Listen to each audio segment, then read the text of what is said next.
Alright, we are back with more Far Cry Primal to continue the maybe last part of our playthrough of Survivor difficulty, and yeah, with a hard challenge. Unfortunately, we had a mega outage here for the past 2 hours, which took down all the power, all the mobile networks. So it wasn't until like well after an hour that I could actually write a message in Discord and notifying you guys. So sorry about the abrupt ending there for the last part of this. We were in the middle of a quest there, which was the Zilla Homeland. We were working on getting BATARI, the leader of the fire people, done with. Unfortunately, you know, everything shut down in the middle of it. So it could be that we have to start all the way from the beginning of the mission. I hope there's been a checkpoint where we continue on. But yeah, we just have to see. I would like to continue there, and we're gonna see, I guess, if we get to the ending. Now that I've kinda lost 2 hours, it's gonna be interesting to see if we can still make it. But if not, that's no biggie.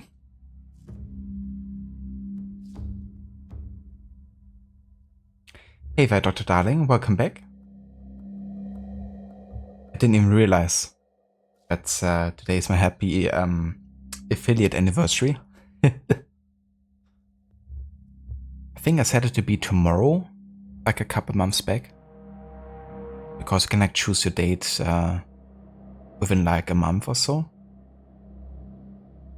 But I guess it kind of like goes even 24 hours before. But yeah, thank you. I appreciate it. Let's hope that we don't lose power again and that my PC doesn't crash as a result of it. Because definitely not good when your PC just, you know, ends up shutting down like that. And yeah, it was crazy. We had like an outage where we had probably 10 to 15 power switch offs. And like literally the entire neighborhood was like affected at the same time.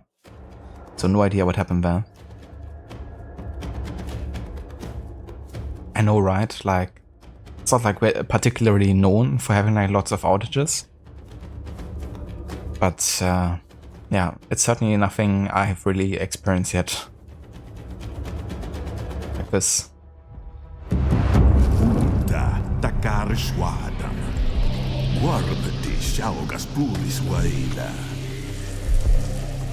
Shanja isilas pacha tu gratis daiwa prasqua haucha. Prasqua tasha nu batari yauda chamcha.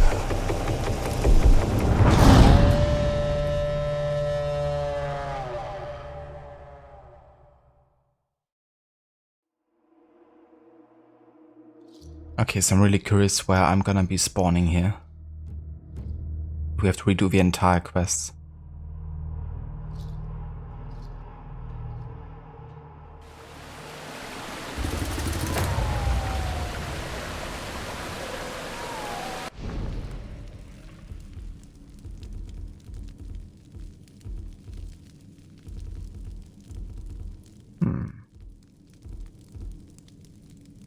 I think.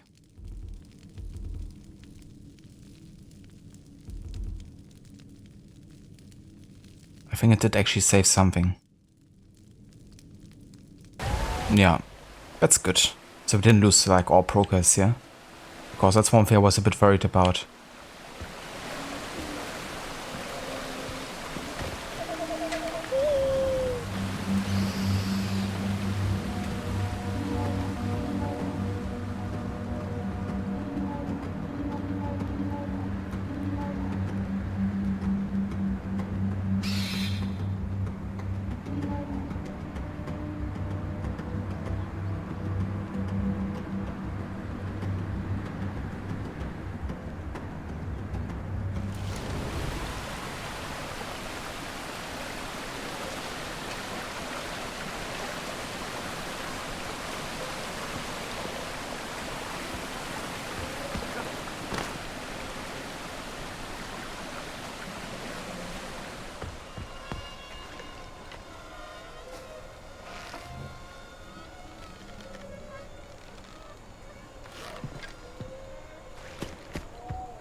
Oi. Gotta change another healing method here. Of course, this one is a bit faster.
Warpati. Da, sus dugistarmi, slaudra.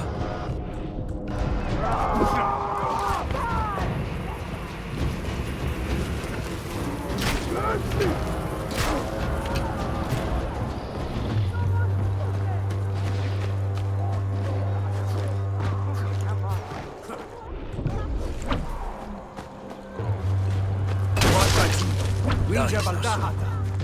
Ualia winja yauga.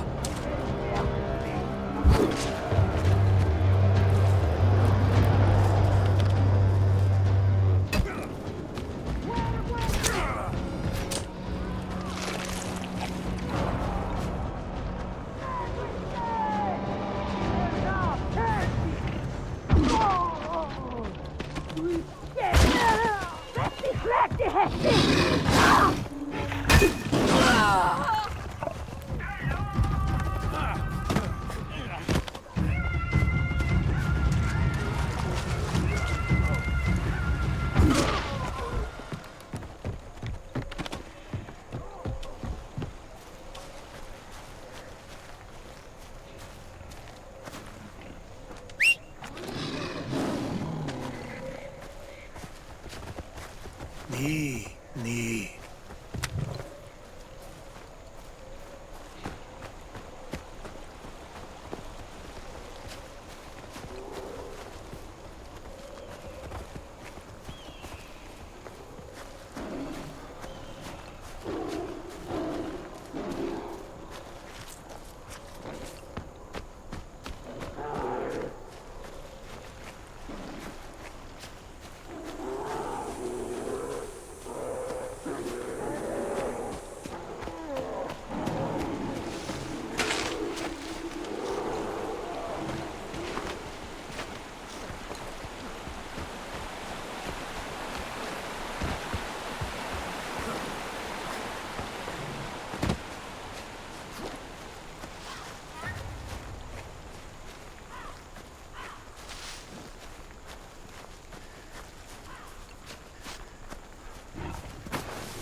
Su.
Warpati.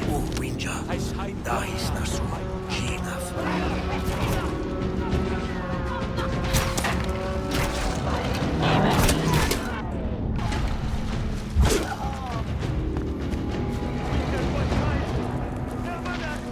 Ni.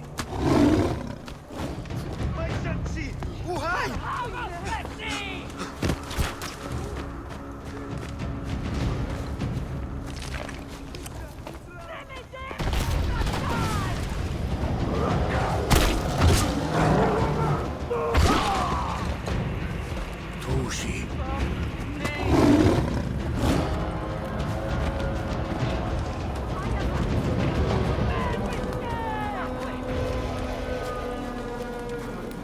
Warpati su Winja. Winja. Dahis nasu. Yauda.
The Temple of Batari. Okay, I think it's time. Flashta.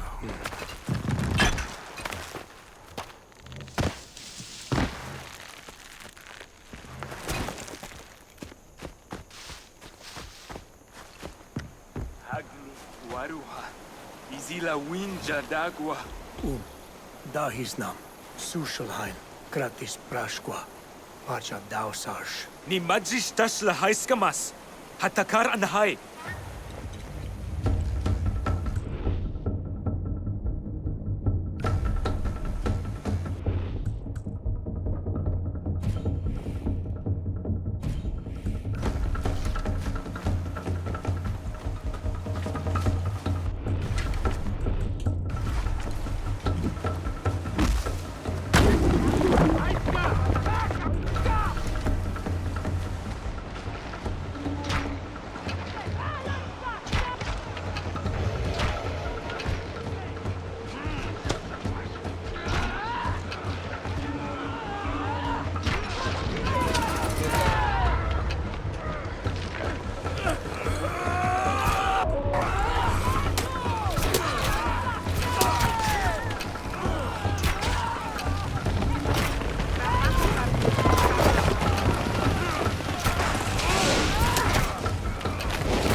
What, they're like all running away now? Leaving me alone to do this. So I'm like really low on health here. On meat. Barely any resources, I have no arrows. Seems like the perfect condition here. Get this done.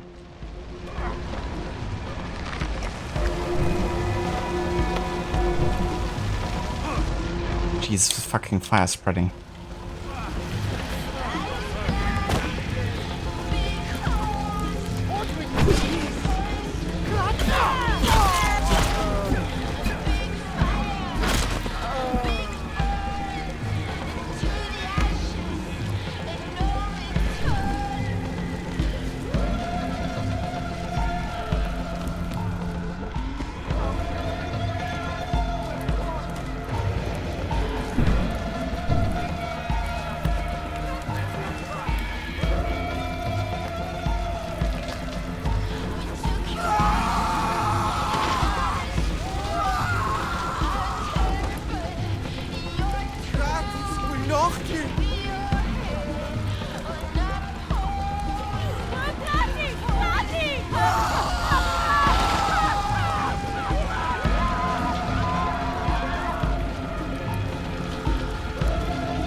Is there like any way to get up here? Or do I just really have to get used to being on the low ground here? I think I have to like lure her here by damaging her first from far. Probably.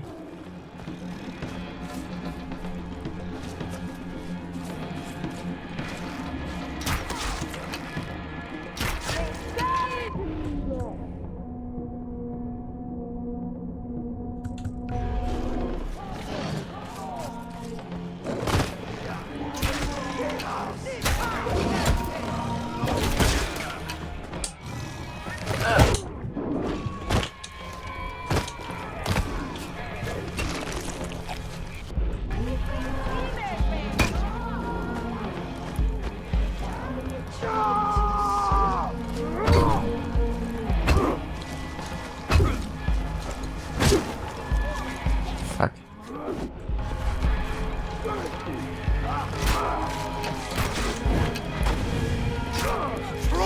How tanky is that guy?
Okay, that is hardcore. Of how many enemies are throwing at me and how easy I'm getting lit on fire.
Also gotta make sure to kind of like utilize the resources we have here in between fighting the stages here. Gotta make sure we're like fully stocked and have like the best circumstances towards us.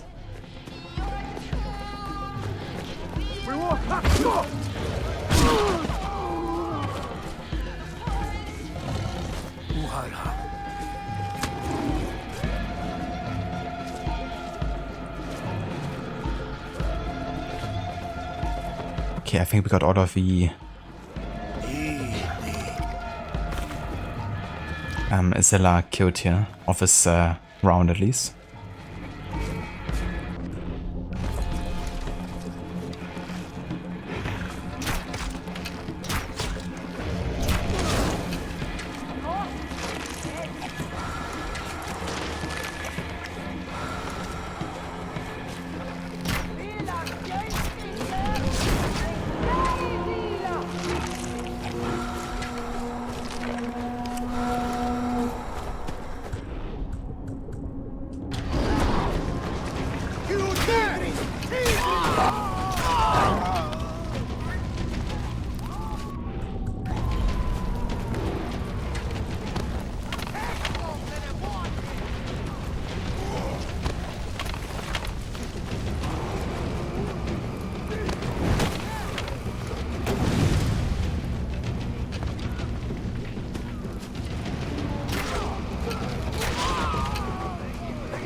Nice.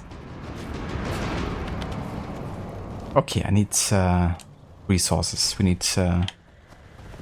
What? Is my guy just triggering all the traps here or something? Over here.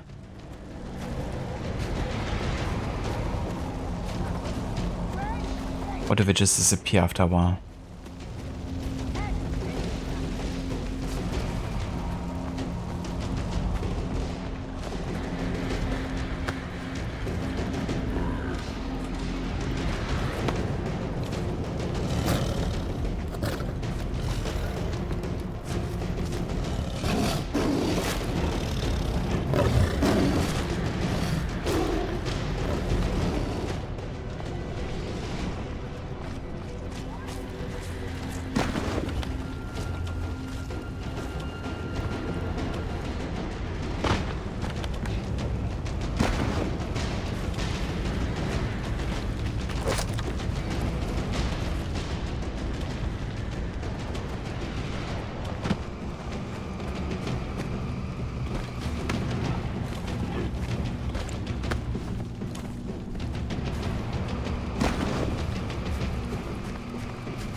Haie! Physician gerecht.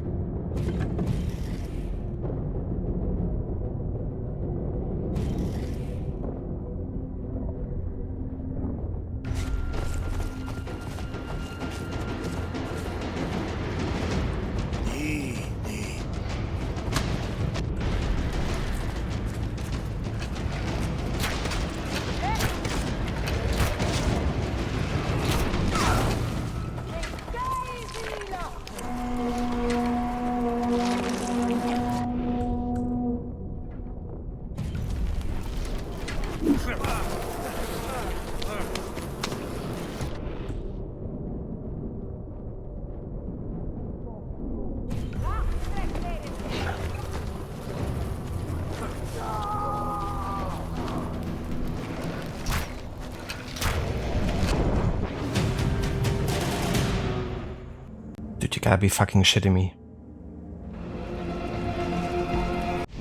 What the fuck? So she just comes out in the last phase, just shoots you 2 times with her like 100% accuracy arrow, and you're dead.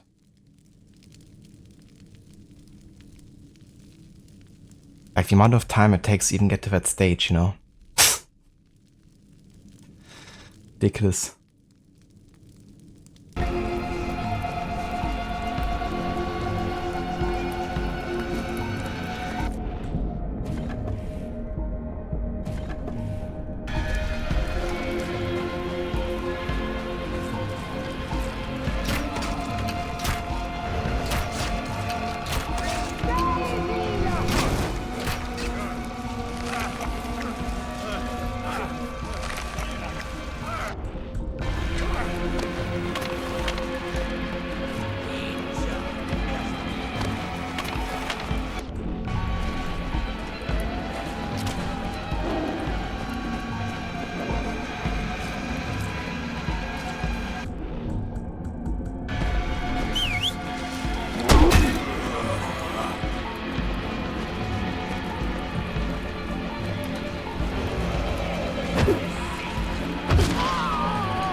So what, I have to aim...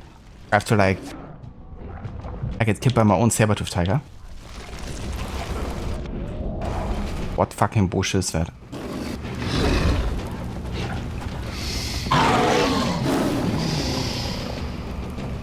I have to like retame it.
Citizen!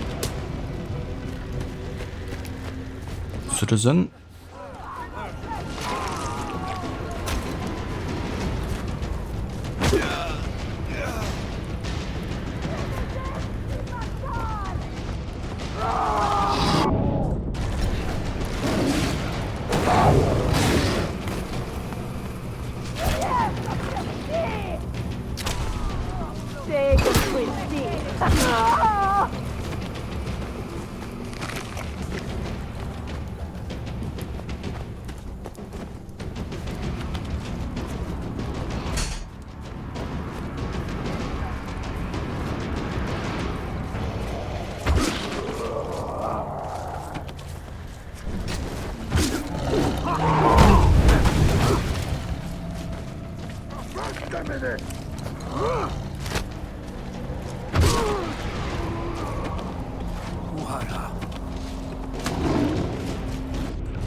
Eva Aura, welcome in.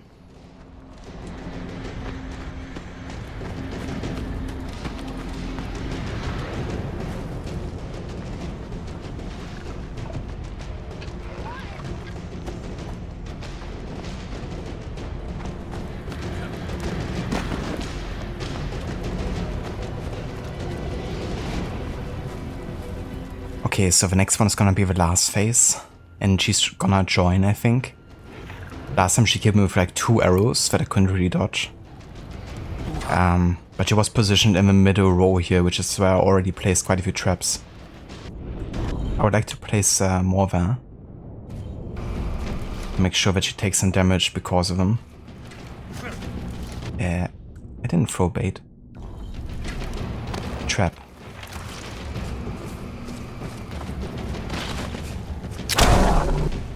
Oh, you idiot.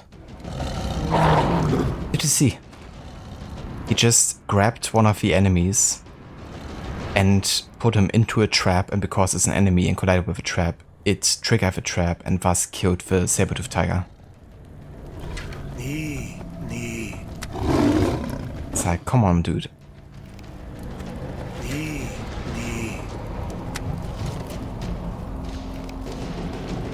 He also already just untamed himself and had to like retame him. For some reason. Mid-fight. You're not a good one, you know that. Not a good caddy. I'll say that, Levi. Thank you for the happy affiliate anniversary. Just a kitty cat. Yeah, just messing about.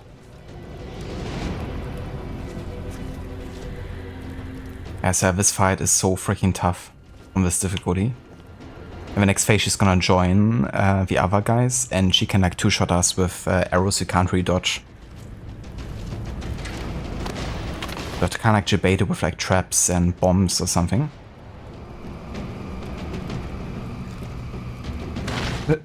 Thank you, Aura. I appreciate it.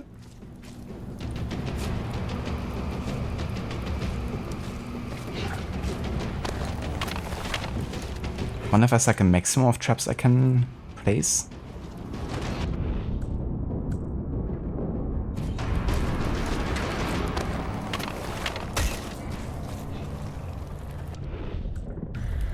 Okay, let's get a couple more resources here.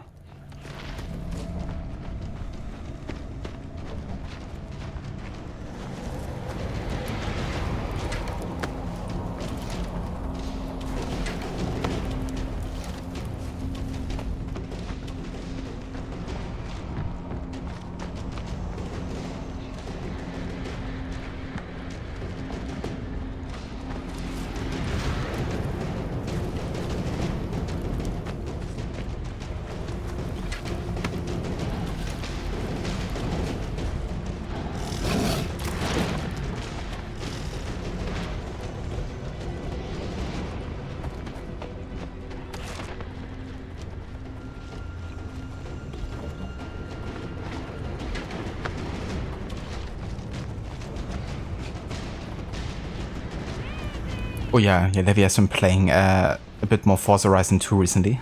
But yeah, I'm sure we're gonna get back to some Baldur's Gate 3 soon enough. I'm definitely down for another session. Okay, I think this is good enough.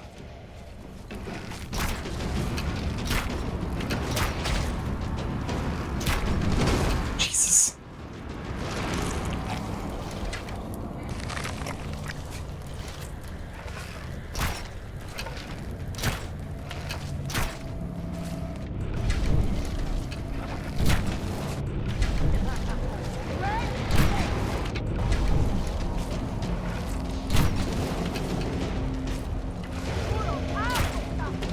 What you gonna do now?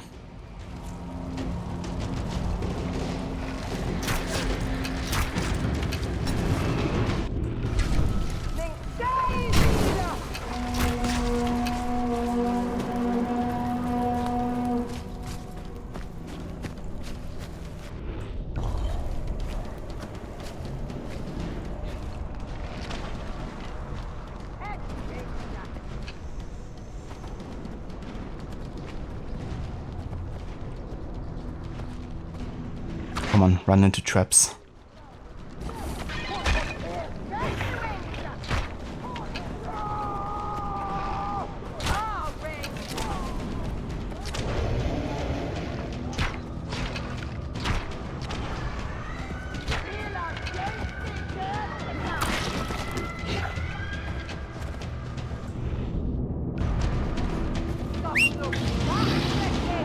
Come on, do it.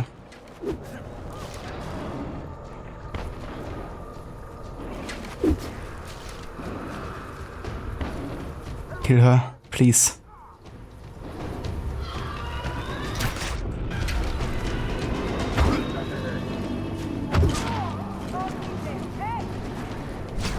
It's like basically done. Fuck yeah. We did it.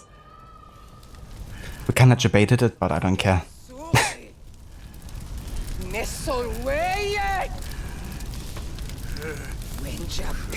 Vai physician gerecht.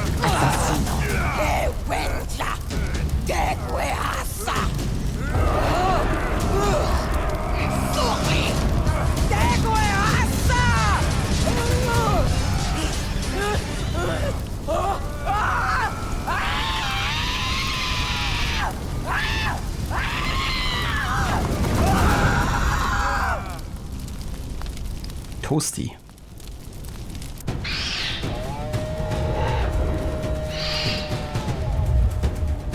Got that bee.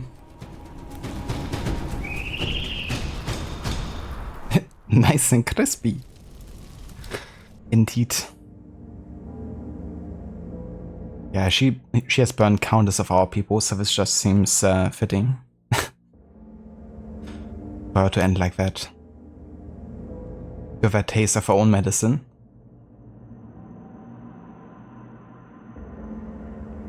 The deluxe edition set finally arrived? Hell yeah. It's so good, isn't it? With like everything that comes with it.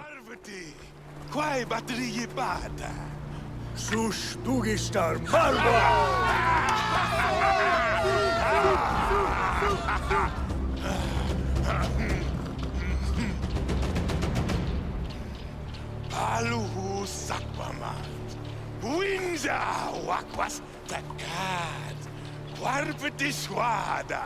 Wantar ya BATARI hushanchi. Uguivas glaketis papi sushayu. Shayar. Susilhano anmas. Hey kuspa. Shayuha. Hayayama.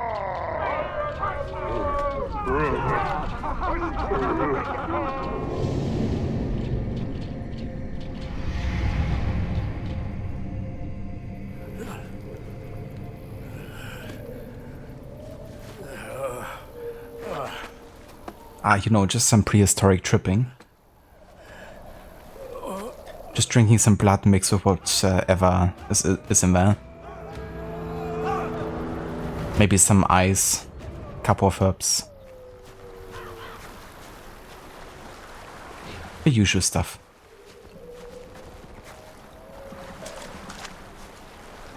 I should have played the Firestarter by the Prodigy during that scene.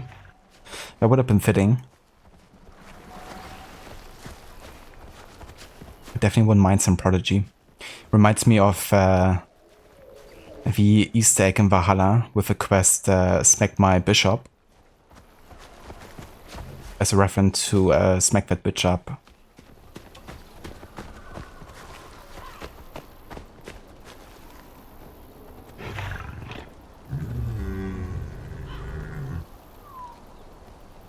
Blood and Hawaiian Punch. It's an unbeatable combo.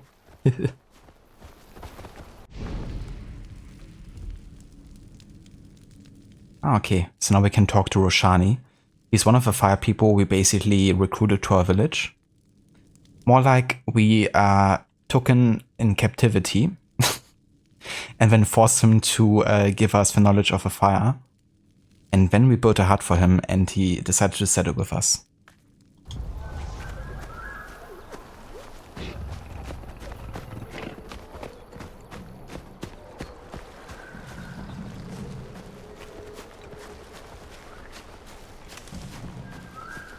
Yeah, definitely. There's definitely like a audio library that you can buy to get access from. And it's definitely not untypical for them to like, you know, get access to a similar kind of like library. Because recording everything yourself would be quite tricky.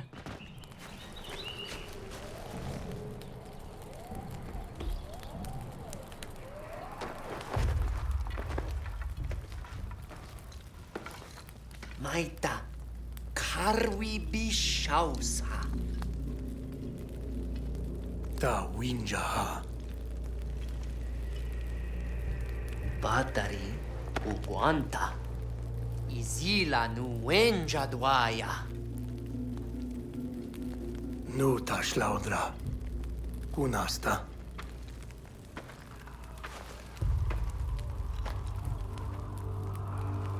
Nai. Wenja hashwasa.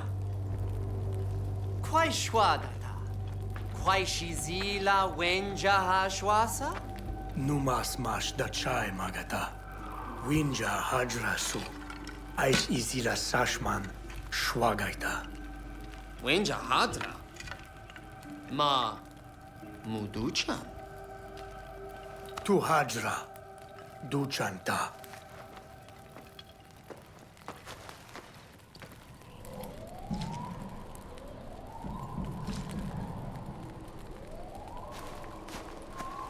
I do like how that storyline gets a finish. I hope the same happens for Darth from the UDAM tribe. Once you take on our second target for today.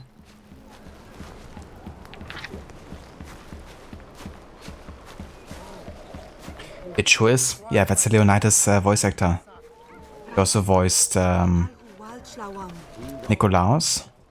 And he also voiced Ezio's brother, Federico, in Assassin's Creed 2.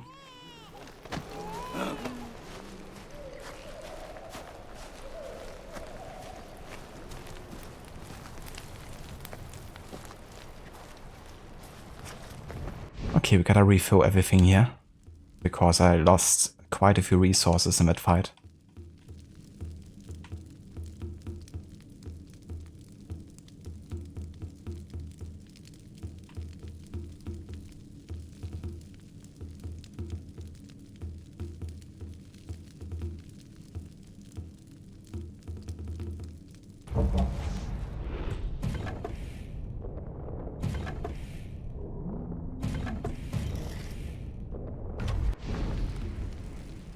Let me have a look over here. We actually have enough skill points now to get the craft 2 spears instead of 1. Gonna be quite helpful to spare some resources. And also mid-fight to just get more spears crafted quickly.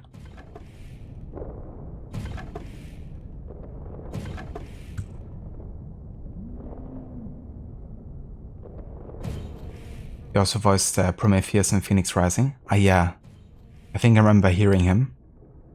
And he's like constantly arguing with Zeus, isn't he? As like part of a narration team or something. And Zeus was voiced by Socrates' voice actor, wasn't it?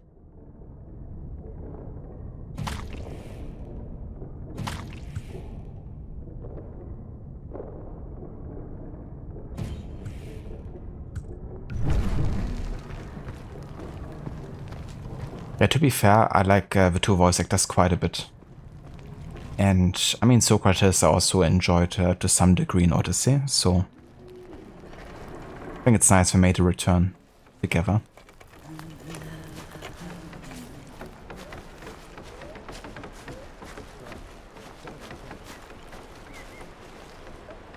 Prometheus is the narrator of the story, and Zeus has many comments. I see.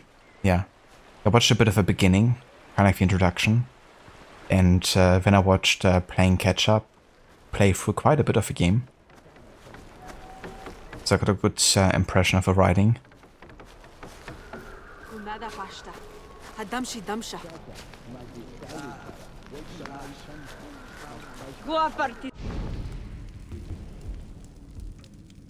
Alrighty, so with that done, we can now go ahead and travel to the UDAM Homeland and take on the last boss, and also what I think to be the last quest of the game.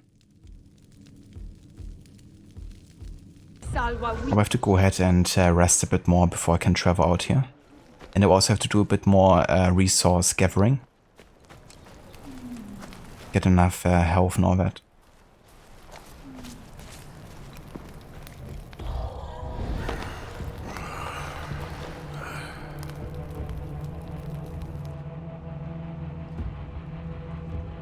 Yeah, Cassandra isn't too pleased with Socrates at first. But I guess it's good that someone actually challenges her a little bit on that kind of like level.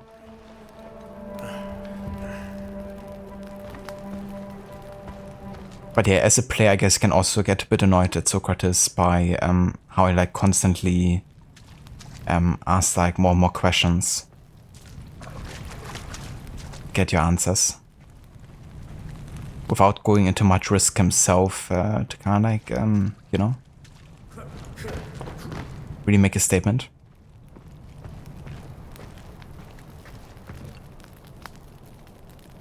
He's more like analyzing you than really having a conversation with you.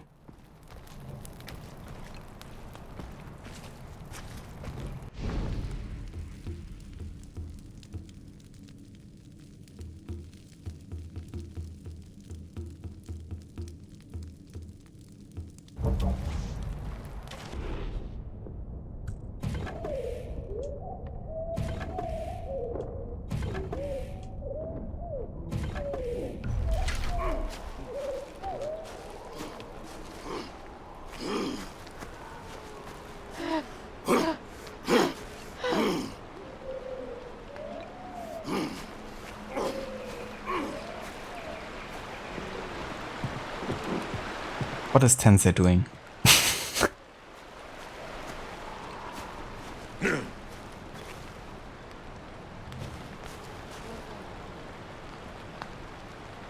And then later we meet his wife.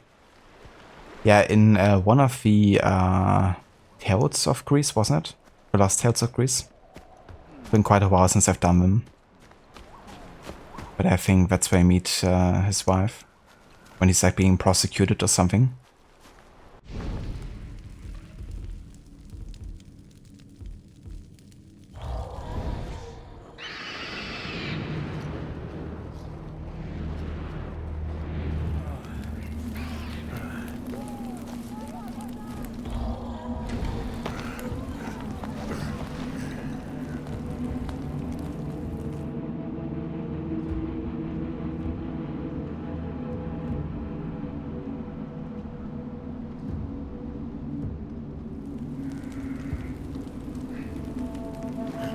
He's been arrested for something like talking too much.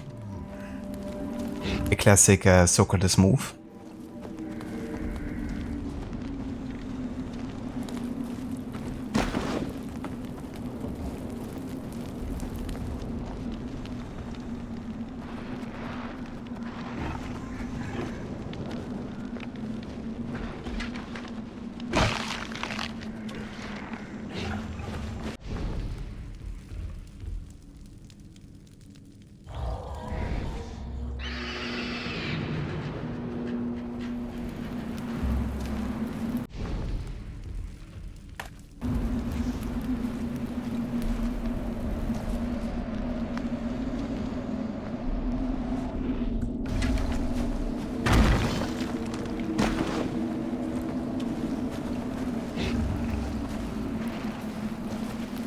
I'm gonna rest another time just to make sure we have like the best possible stamina.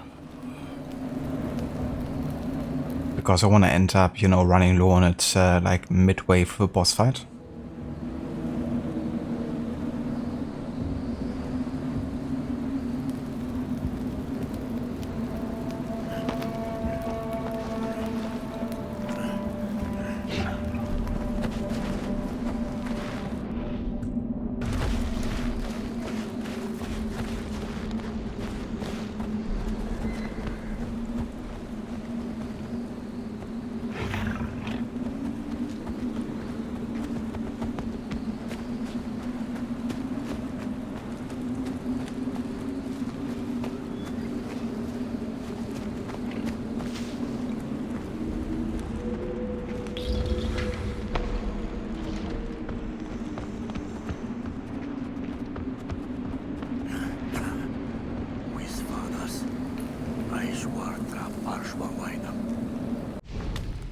Poison antidote. I mean, that's basically something we have. Yeah, right.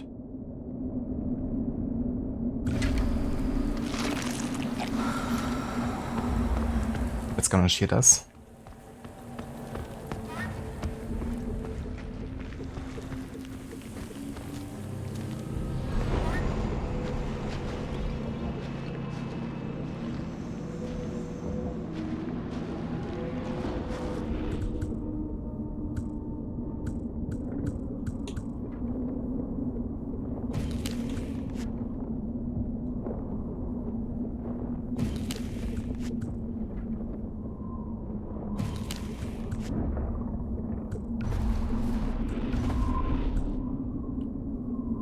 So it seems like if I go and change the Berserk Bomb here, and then go up to choose my bow, it doesn't save my Berserk Bomb.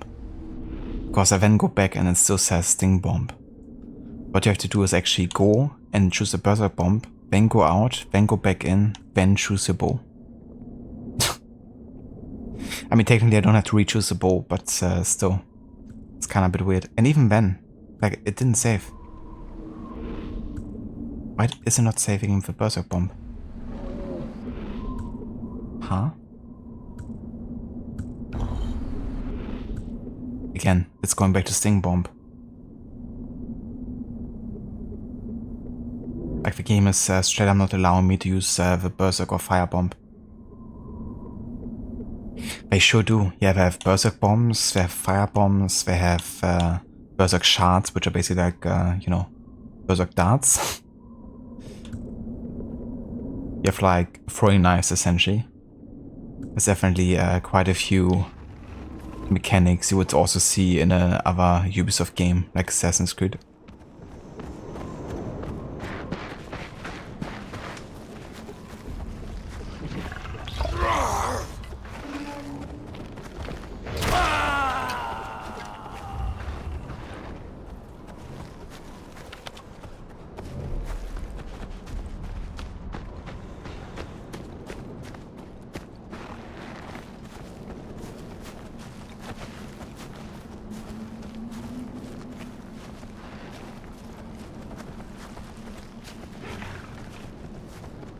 Naughty.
Whoops.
UDAM Raider Camp.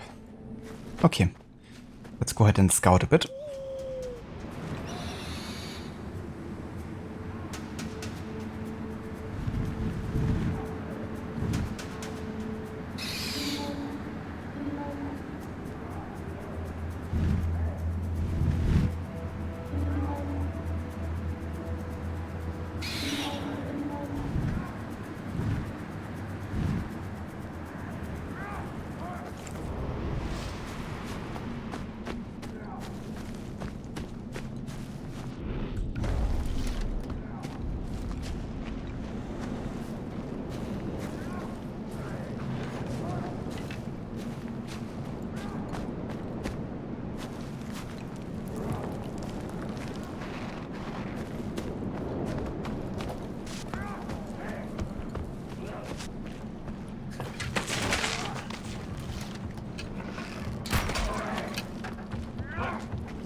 That sounded like a super famous scream. Not the Wilhelm scream, the other one. Of this politician. US politician.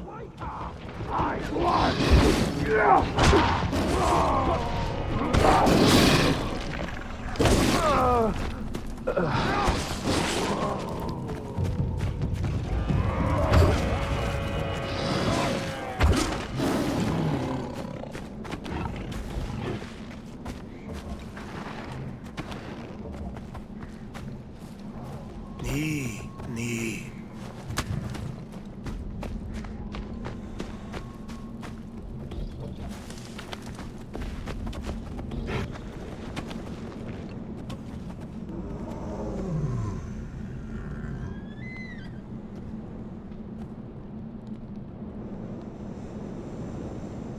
Ah yeah, the Howard Dean scream.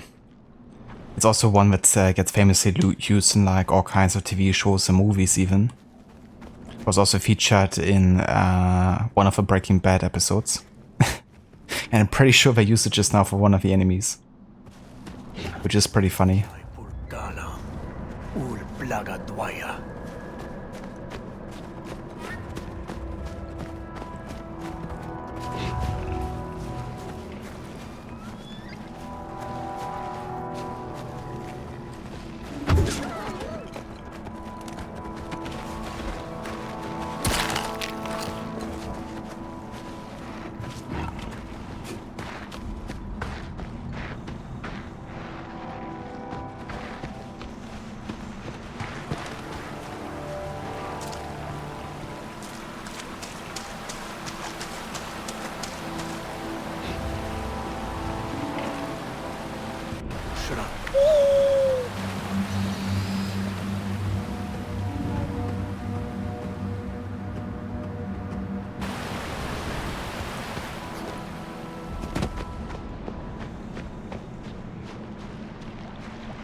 Nice.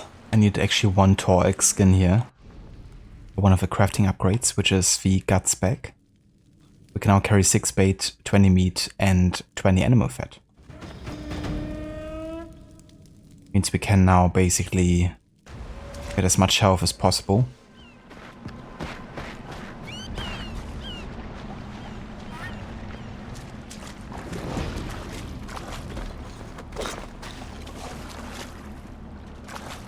That doesn't really... Is it a young mammoth? Can I tame it?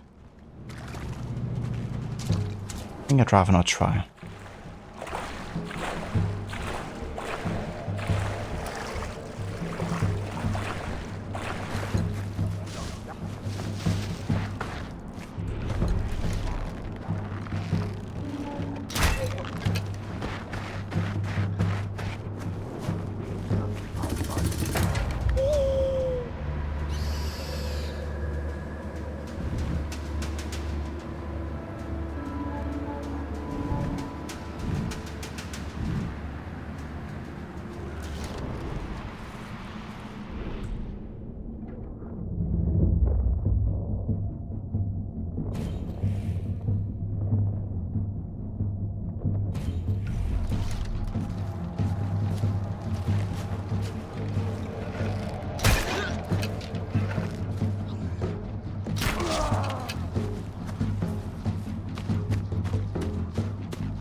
Didn't I claim this one now?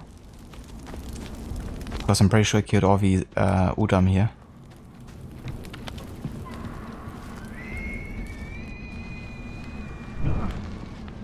But apparently not.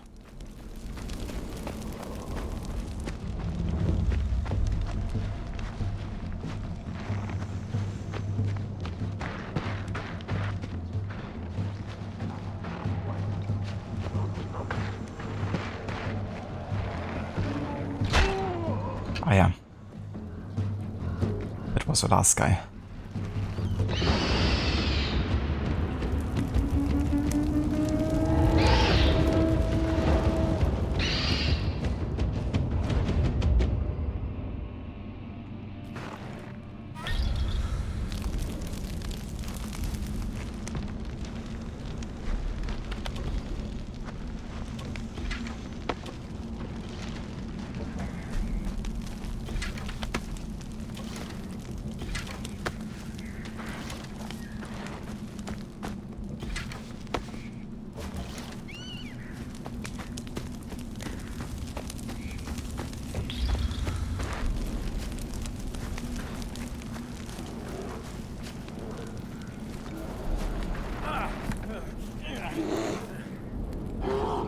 Can't take a rest stick, can I?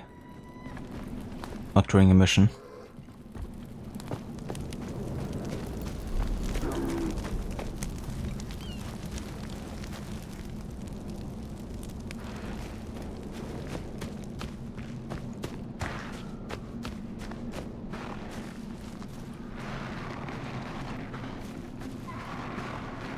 Alright then, let's find Uld's cave. It's time to end his life.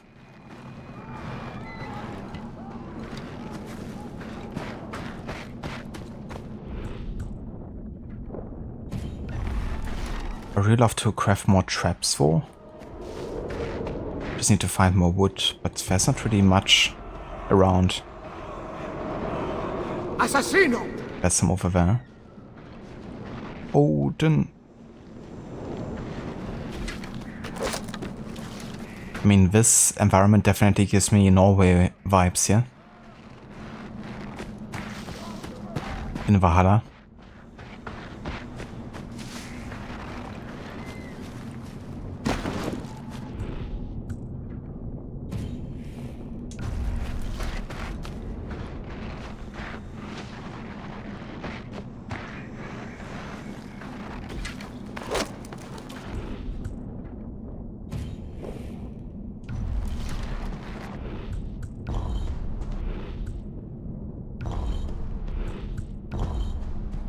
That's so weird. Like, down at the bottom right it says that I have... who's attacking me? That I have the trap selected, but in the wheel it says I have a bait.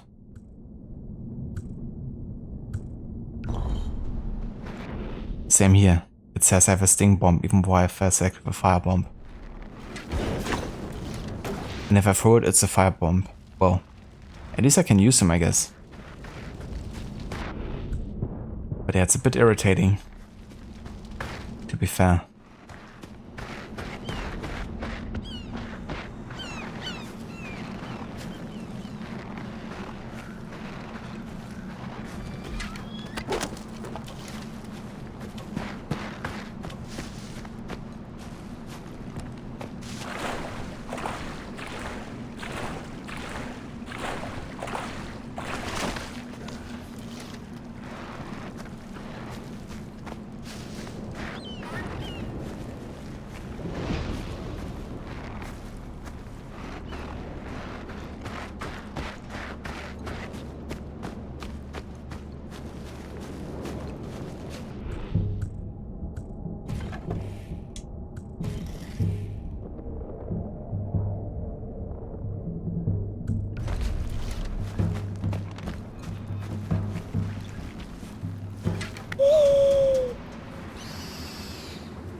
That is a lot of people. Wonder if I can just go past them by like taking a shortcut over here. Is that like a way to pull me up or something? I don't think so.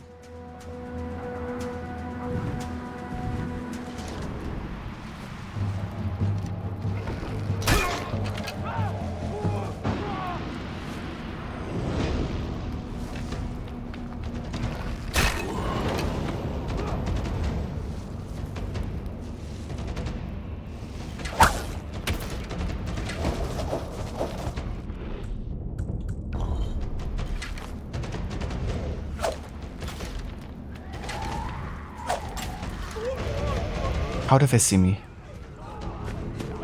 I was in a bush. They didn't see me.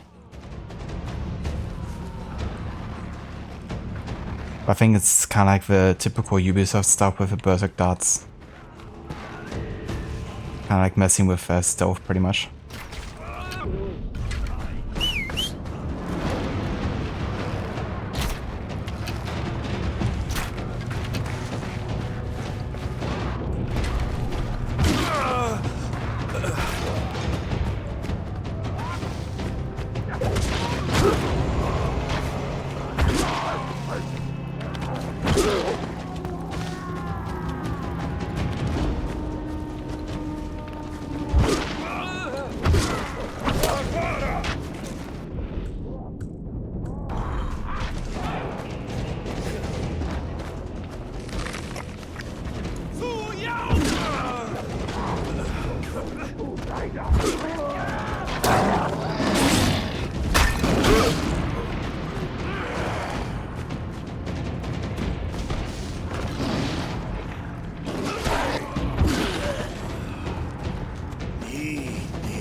So saying they just reuse the same code? It wouldn't surprise me. I mean, like, so much stuff you can see in this game has been reused in Origins onwards. Even the detection system is really similar.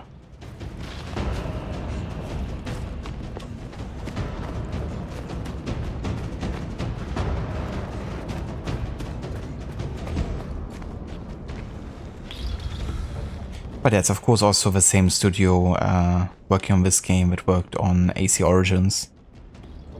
So I'll probably try to use some of the lessons they got from this game and apply them to Origins.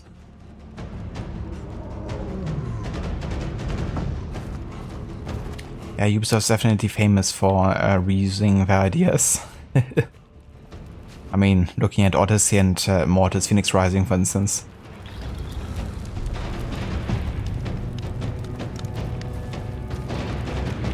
I thought this released after Origins. I mean, unless I'm wrong, but I think this game came out 2016. 1 year prior to Origins. Also, hey, weg ist weg.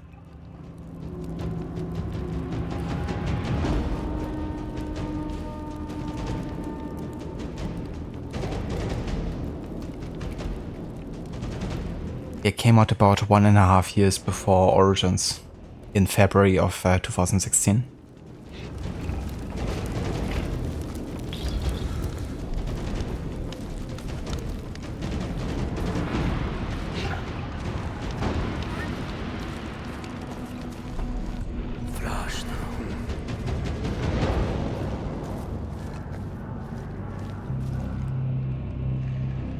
I keep thinking Origins was 2015, Odyssey 2017. Yeah, we have a 2-year break between Syndicate and Origins, but Odyssey was within a year after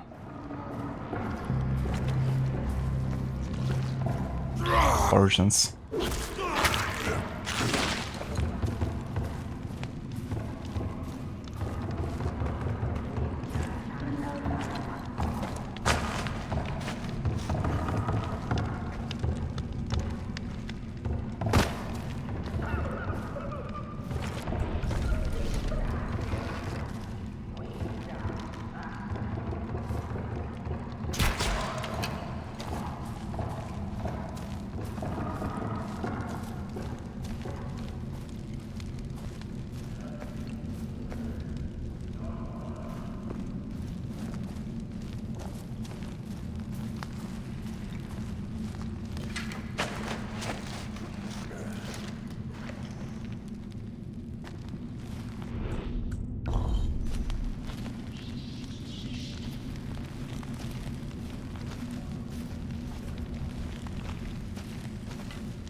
I just love these sting bombs so much. Definitely one of my favorite tools in the game.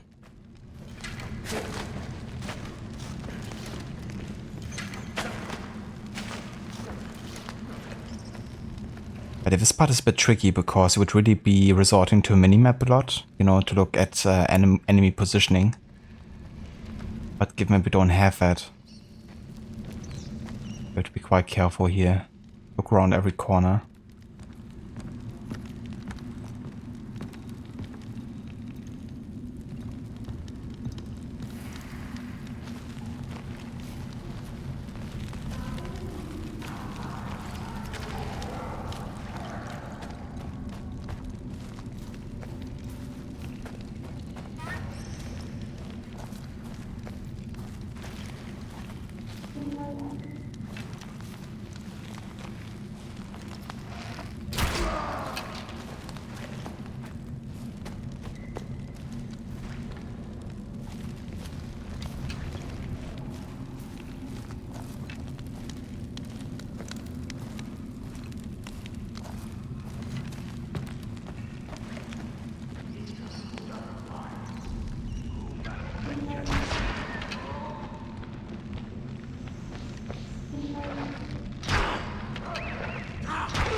Did I throw bees of them? Sure do, yeah.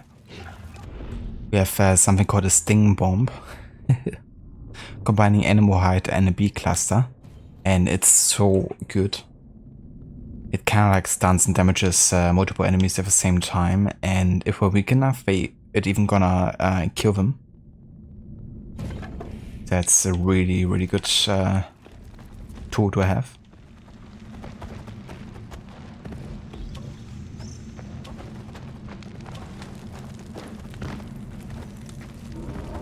Okay, I'm kinda out of arrows and spears here. I need resources. There's only bones and meat here, pretty much. And anything that might be on the guys we've killed here.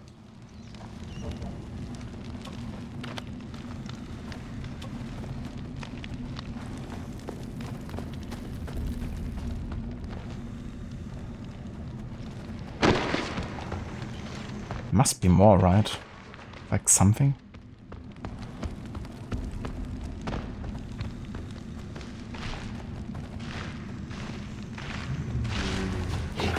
In Dragon Age Origins Inquisition, you can throw jars of bees at enemies.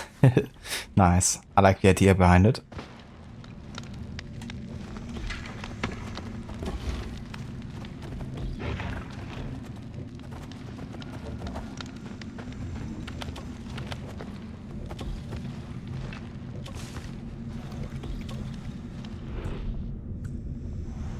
I haven't gotten a single hardwood here out of all of these guys. Need to craft some arrows. Okay, there's some.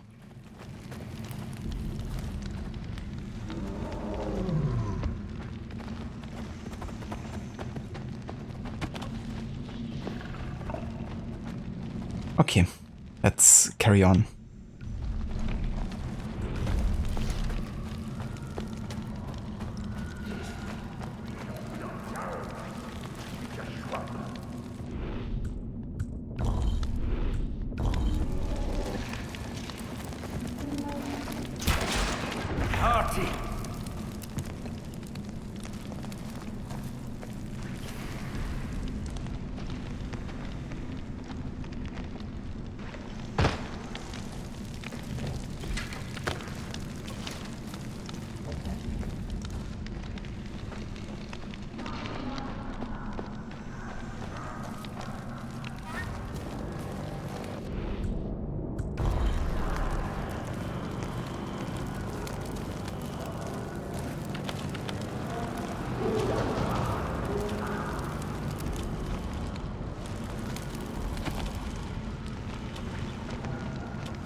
Okay, at least there's some resources here.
swargarti bimari.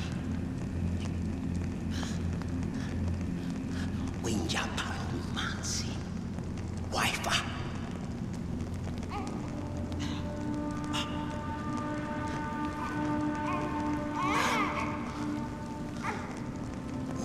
Slaka. Slaka.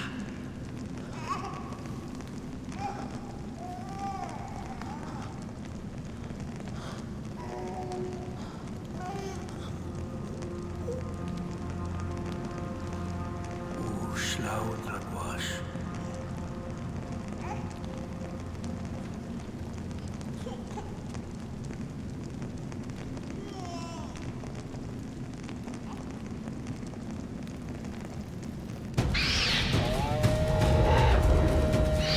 We did it.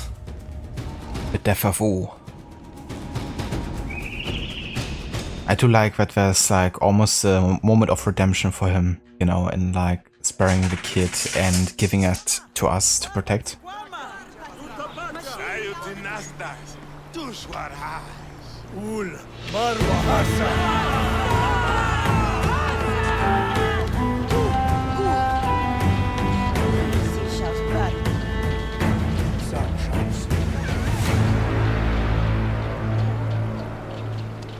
Nashwa.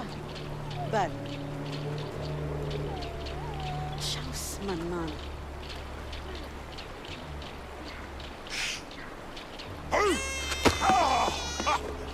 Vasayu. Vasayu.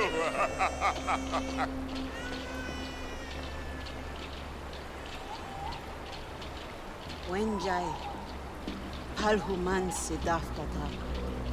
Nu UDAM Winja Dwaya.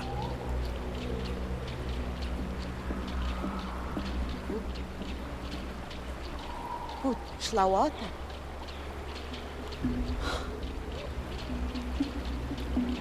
Tanhi tushish.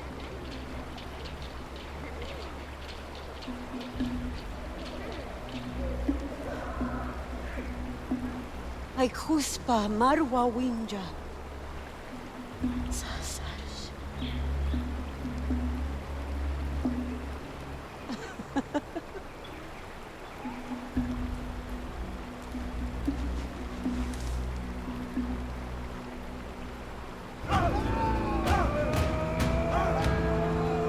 UDAM Sanctum. There we go. We have now officially beaten both the UDAM and the Zilla tribe. So now there should be nothing more to do than to talk to my friends here. We can talk to Oki and we can talk to Da.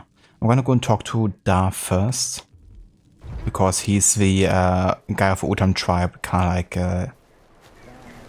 yeah, got recruited to our village.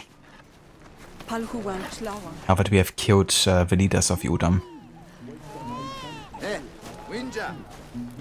Congrats, I've adopted 2 children. GG.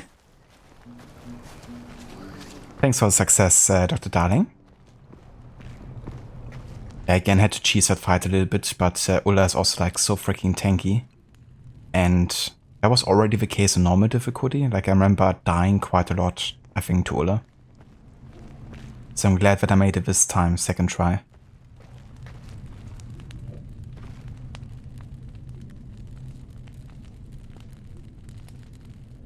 Oh yeah?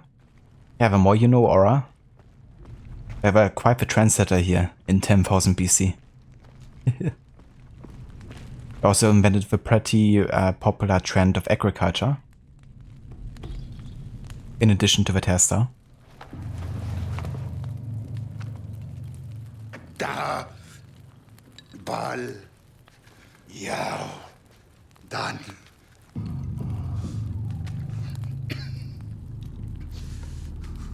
Haiwa.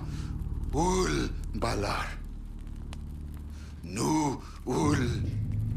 Guanta.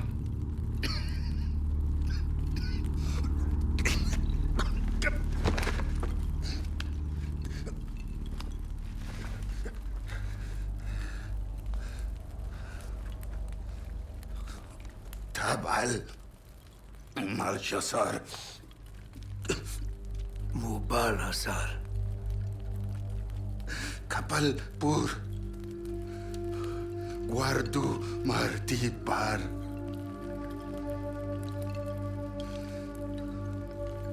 Takar.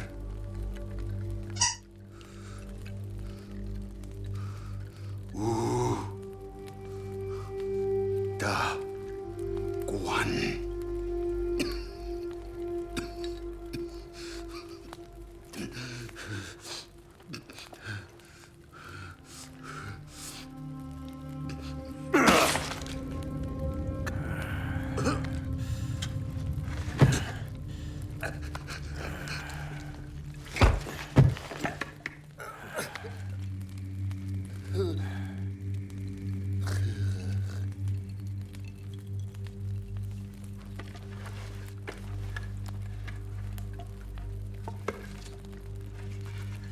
Schlau Dragwash.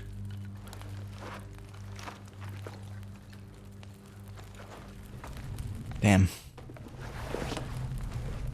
I really didn't want to kill him, but that's what he wished for. Because yeah, the UDAM suffer from something they call a skull fire. And it's basically a condition that is a result of generations of inbreeding, only eating meat, and including also human meat as their diet. And I guess also the pretty harsh living conditions in general they have to live in the north.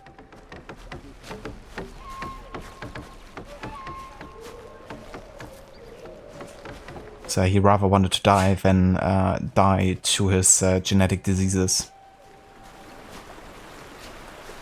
That's hard. Buddha Koala!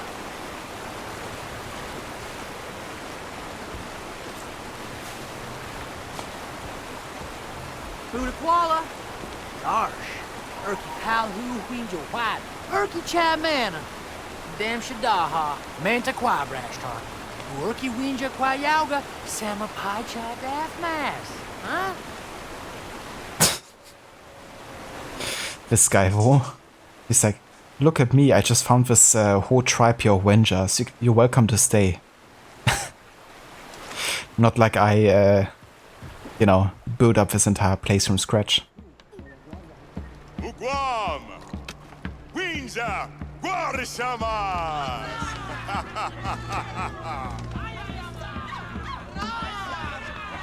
Ola Marwa. Sush Dugistar Shah. Masidam Shabal. Nati Haika Guasta Saila.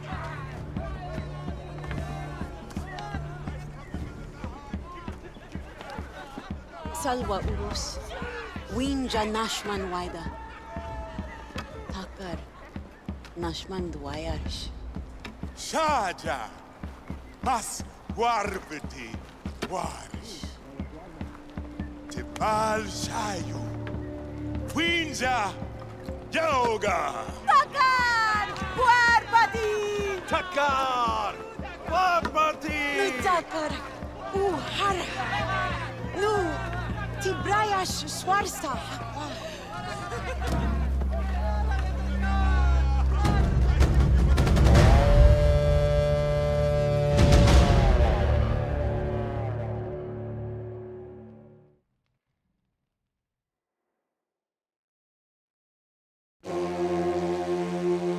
And there we go. That was Far Cry Primal. Survivor mode, hard difficulty. Hell yeah, we did it. Honestly feels like an achievement because it certainly was a challenge. But ironically I think I did better than I did on my first playthrough. Success! Oh yeah, thank you for GG's aura and the success.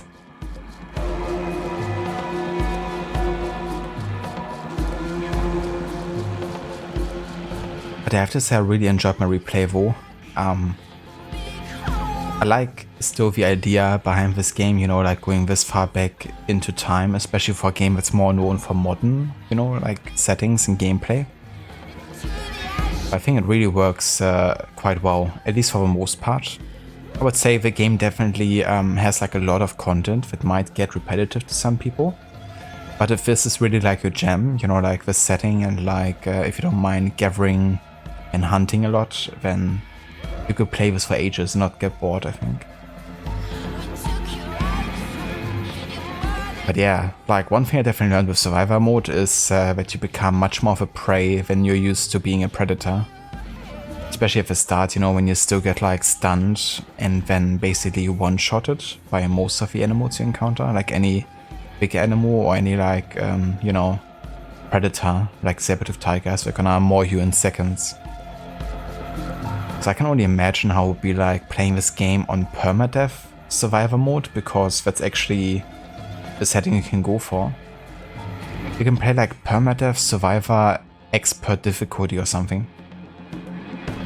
And only very few people have actually managed to beat it, I think, that way.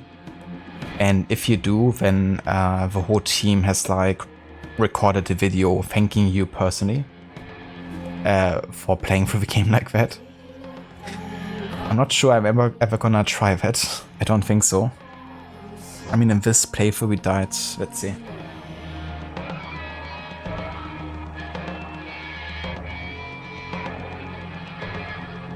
Yeah, 35 times. So, you know, I can only imagine how many tries I would need to like get the game done without dying whatsoever. Obviously, we would play a lot safer, but yeah, I would still die a ton, I think. He's very on brand for Ubisoft humor, for sure.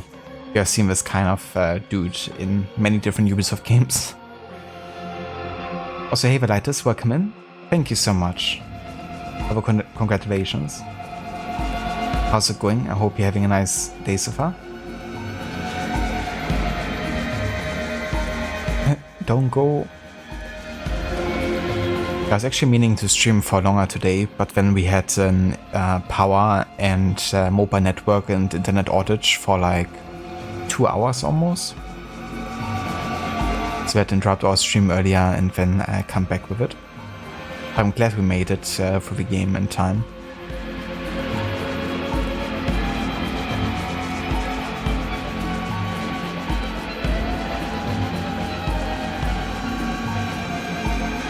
Nice, Lightus. That's great to hear. Glad to hear you're doing well. And yeah, I'm doing quite good. Been having a nice day. Yeah, we've been finishing Far Cry Primal on Survivor difficulty, which has been quite tricky because it yeah, makes you easier to die. You can't get access to lots of skills, and enemies are much more deadly and efficient. So it's been definitely a challenge. So glad that's in the bin now and finished.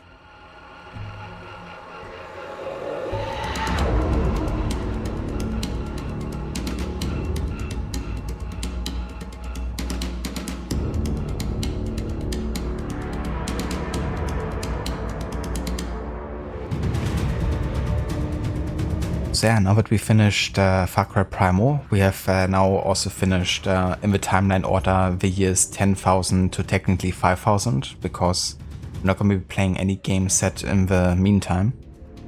The next game in the list is going to be Pre-Dynastic Egypt. It's a game that focuses on strategy, but also like planning and overseeing. You're basically in charge of leading Egypt, prehistoric Egypt, to the time of the first dynasty, like the time of the first pharaohs, about 3000 BC. And yeah, that also marks, of course, the beginning of, you know, like the whole processes of like building pyramids and, you know, all the like really iconic landmarks you usually associate with ancient Egypt. But yeah, we're gonna play the prehistoric version to that kind of like Egypt, so even further back in time. and get to a point where, you know, Egypt gets unified, I guess, by the king.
Thank you, Aura.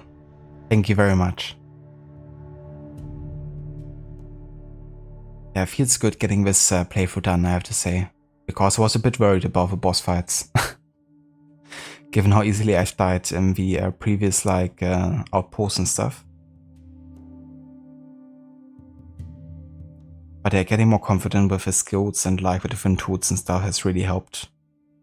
And also, I guess, all the devs have amounted to me like definitely being more careful.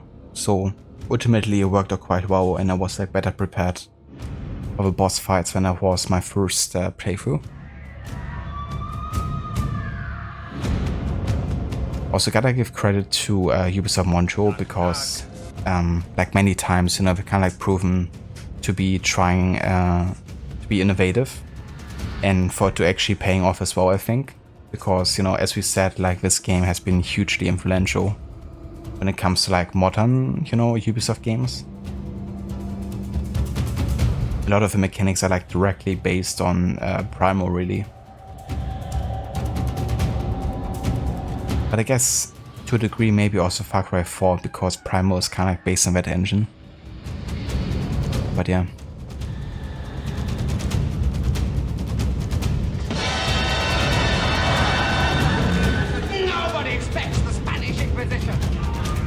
Nobody. Hey there, Rod, welcome in. Also hey there, Stanley, welcome in as well. How's it going, guys? Thank you so much, Rod, for the GGs. Yeah, it was definitely a challenge. I'm glad to get it done. But it was really good though. I really enjoyed this playthrough. I played like so much Primal recently, like 5 or 6 days in a row now, I think. Like streaming days. But yeah, I really enjoyed it and it was good to really do like another challenge like this and completing it. The last boss fights were definitely tricky, but I actually did better than on my first playthrough on normal difficulty, I think, overall. So yeah, I'm really happy with it. How was the rest of Odyssey today? I hope you had a good time. I reckon you finished the Plague quest in Athens.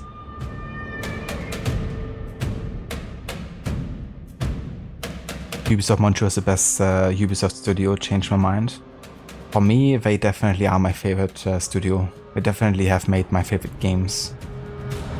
I would say that I also give lots of credit to Montpellier. Because they've also been doing some great games like the recent Prince of Persia. But also the Rayman games. Yeah, Montreal has definitely, you know, made games that had quite an influence on me and what kind of games I kind of enjoy, I guess, as well.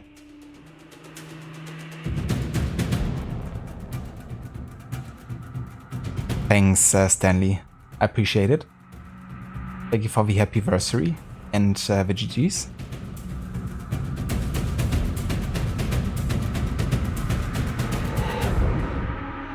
Doing good, you killed the Carter's King on Odyssey before ending your stream. Oh damn.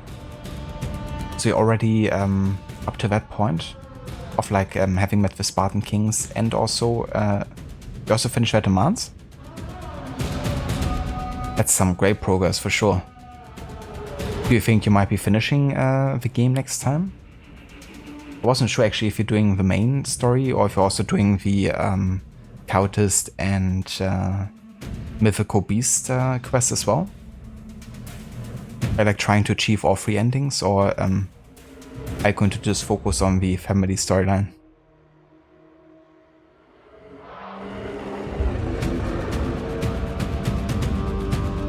But yeah, that's some great progress for sure. I guess it really helps playing it on New Game Plus, you know, and with all the grinding you've done previously.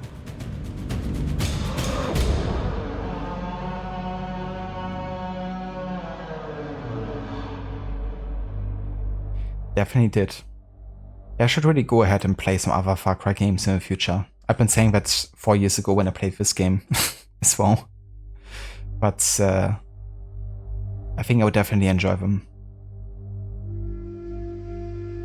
I do wonder if they also have like built-in challenges.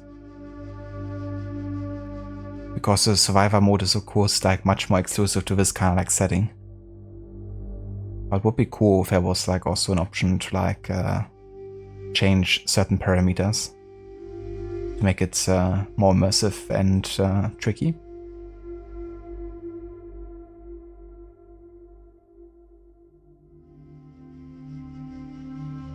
You think you could have gotten further but got stuck with the naval mission with a blockade before leaving for Sparta, which added more time on top?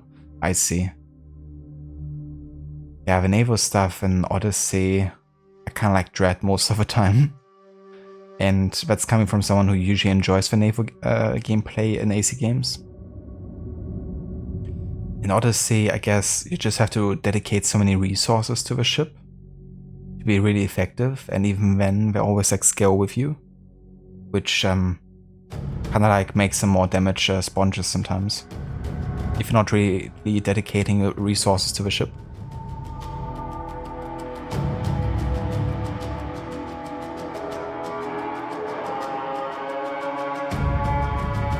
Stanley, you were watching Mr. Robot today, and in a scene you saw that someone was playing Watch Dogs, which you thought was a nice touch. Oh yeah?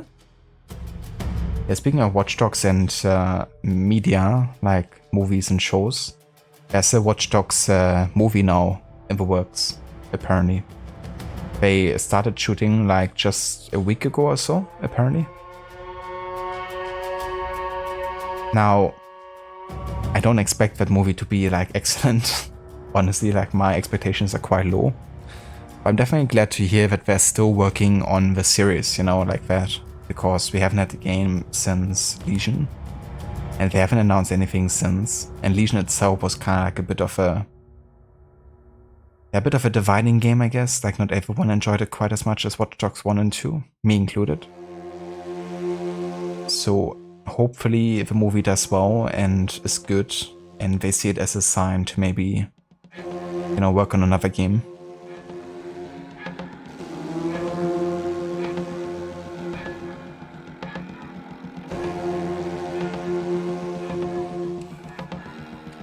I can also feel sluggish at times too. One of the ships had a Cultist on it, and you ended up having to do the swim to the ship and board approach. Ah yeah, the classic old school tactic. Worked already in Black Flag.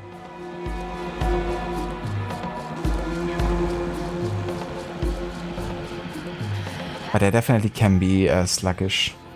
I have to say I prefer the naval combat in Origins a bit better. And what I also like in Origins is how you had later the opportunity to command your own fleet, you know? Which I think would have been a cool thing to add to Odyssey. You know, like to have like a lineup of like 2 or 3 ships to like follow you.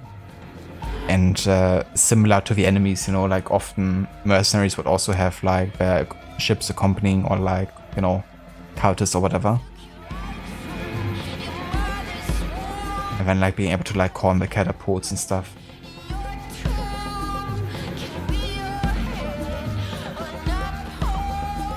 Can't wait for some teasers. Movie being 100 hours of getting collectibles. Gotta be accurate to the Ubisoft formula, isn't it? It's just like a platinum run as a movie. You think they just wanted to make Watch Dogs Legion like Assassin's Creed? Yeah. Yeah, there were definitely good things about Legion, and I genuinely enjoy lots of parts of it. But yeah, it does stick out a bit like a sore thumb, I think, out of the 3 games. The decision to not have like a dedicated main protagonist was like a blessing and a curse at the same time. Because for like permadeath mode, for instance, like I feel like the game really has to be played with permadeath on to make use of that whole like recruit system a bit more, or to make it like more relevant for me. It works quite well together, you know, but ultimately, if also exchangeable, then they have barely any personality. And yeah, I think the story suffered because of it. It's also just so random, you know, what kind of like voice actor or voice actress you're gonna get, and how they might perform and how they also might sound, you know, because they've been reusing the same voice actor or actress with like different pitches and stuff.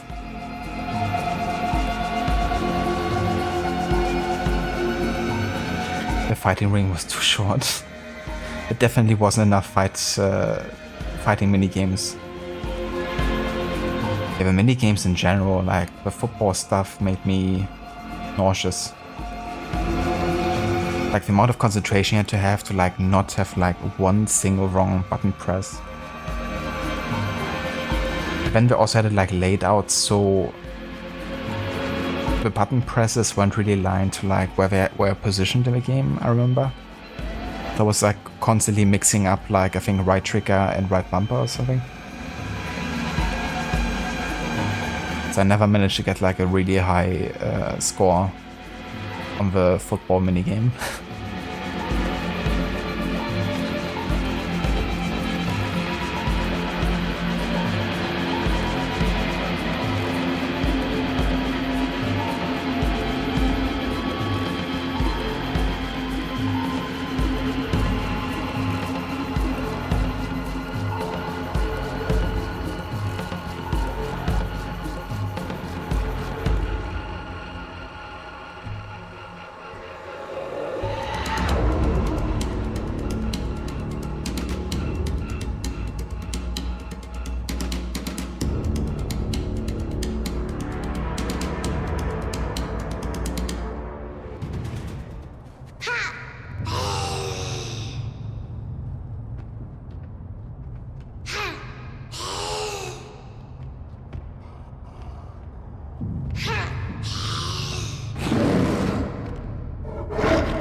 Would be funny if a bear now kills the child.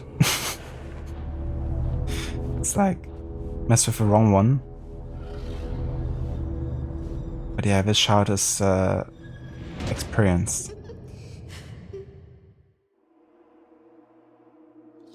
It is the son of, or is it the son? I'm not sure, it's not that important. But it's the kid of Ulle. So I would expect them to be a badass.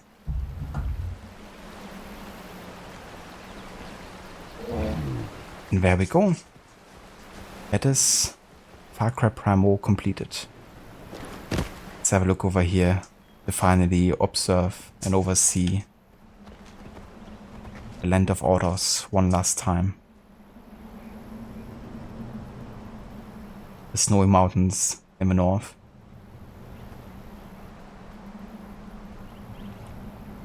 Lush forests in the Winter land. And the south, the hot volcans and volcanoes and the fire tribe, of course.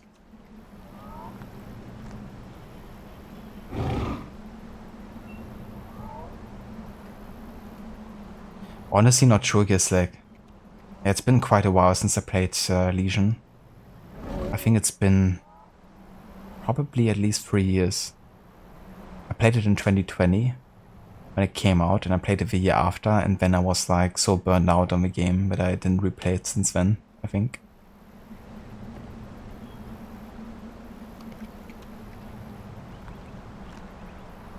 right aura, it's like, don't mess with a wrong bear, please.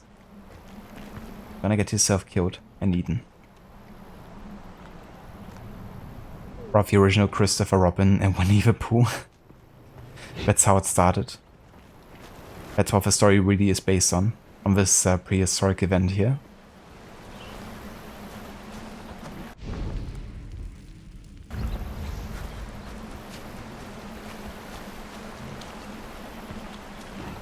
You don't get to play as the kid? Yeah, you don't. Maybe in Far Cry Primal 2 if that ever comes. There's definitely lots of people who want to have it eventually. And I wouldn't mind either. Maybe going to like 9000 BC and like showing what has happened since then, or like 8000.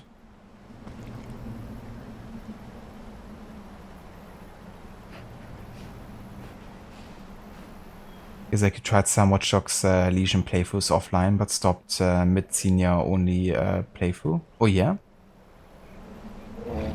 So how did you like playing as a senior only? Yeah, I can imagine how that would be tricky, like finding a senior that's also like, you know, able to do like really cool things.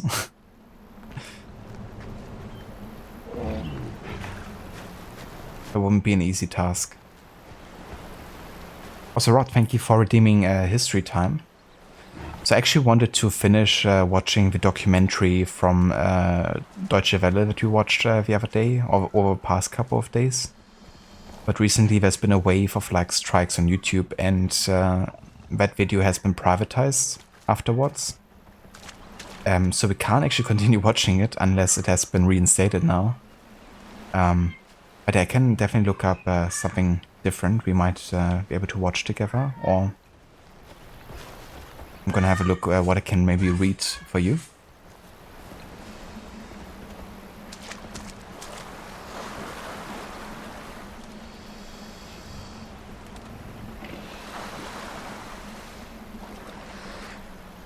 You can find senior hitmen and agents. That is correct, yeah. I've actually found senior, like former hitman, I think, or former like secret agent in my last playthrough, and also recruited her. I think she had like a car with I don't know, the like English anthem or something.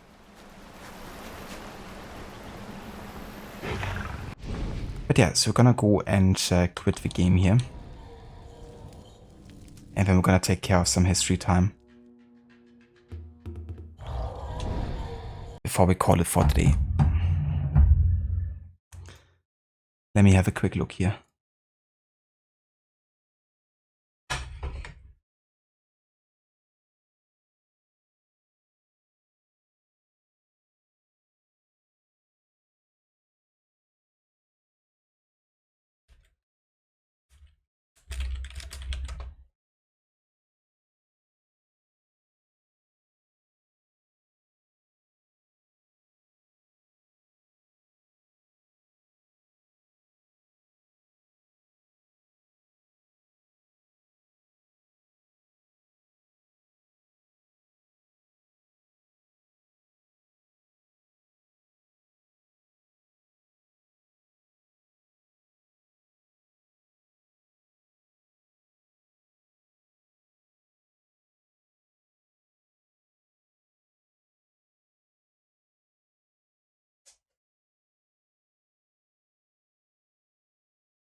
Okay, so I found a video about 7 minutes from a channel called Ancient History Guy. And it is called The Neolithic Revolution, a mini documentary. A brief history of time.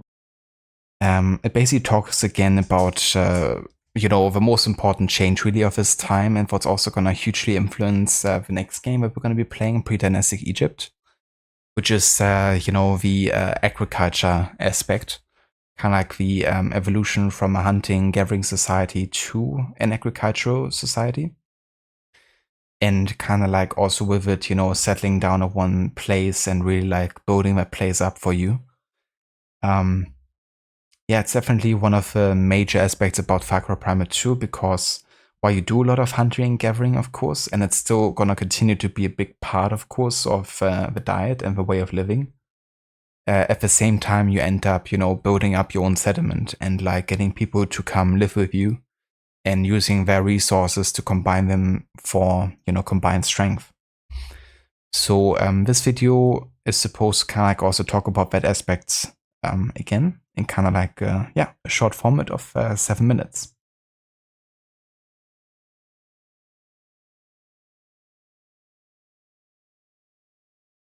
Hey there, Grace, welcome in. Thank you so much for the wishes. I appreciate it. But you just got here, you can't quit on me now. No worries, we're still gonna watch one video. But then I will have to call it because it's about dinner preparation time here. I was going a bit longer than I anticipated, but we had like a mega power outage today of like 2 hours. Like midstream, I was like in the middle of one of the last quests. All of a sudden, just everything turned off, including the mobile network and including internet everywhere. Like the entire neighborhood was like blacked out pretty much. And it happened 10 to 15 times. But everything just went completely shut down over like 2 hours. So I had to like restart the stream like much later to still get the game done today. But yeah, we made it.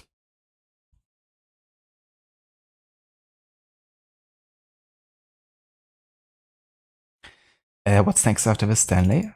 So I can showcase the list here. Now that we have finished Far Cry Primal, I can check that off. And the next game is gonna be set from 5000 to 3000 BC. And it's gonna be a game called Pre-Dynastic Egypt.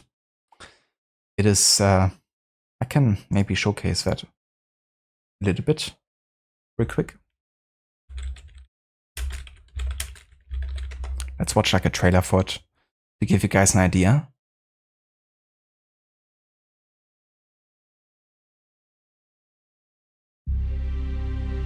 We remembered where we had come from,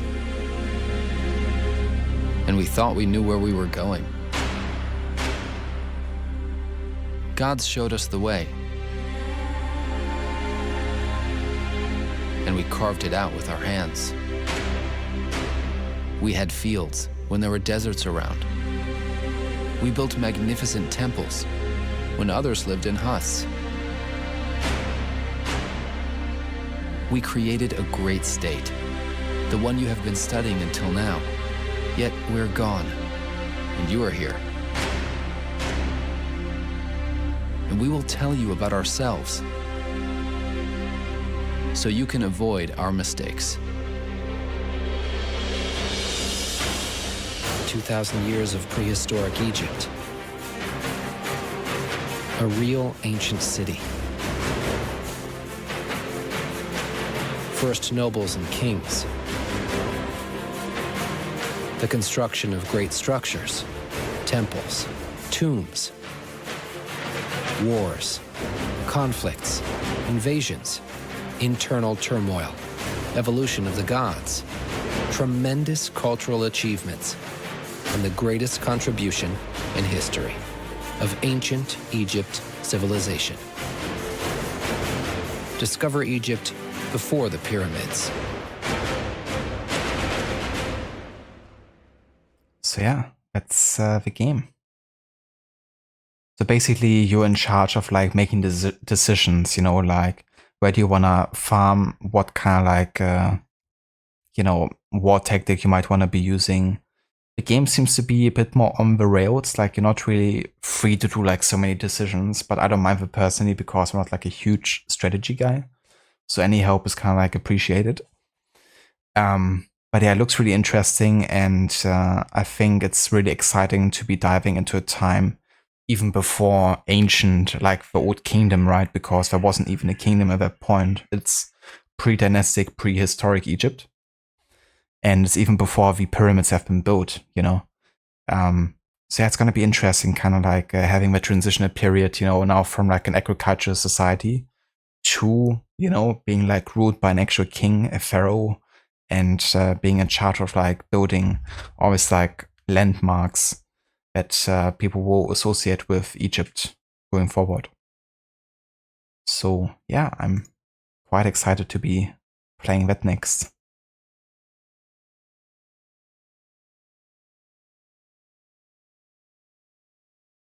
Thank you so much, Rod. I really appreciate it. Thank you for the wishes.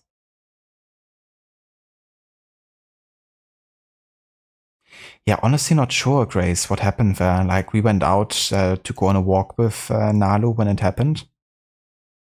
And there was like a guy in charge of like fixing it, and he didn't have any idea what happened. And we didn't get to talk to him again afterwards. But yeah, after like 2 hours or so was fixed. It was really weird because it just kept like randomly switching off and on again. Like they were trying to like restart it or something. I'm not sure.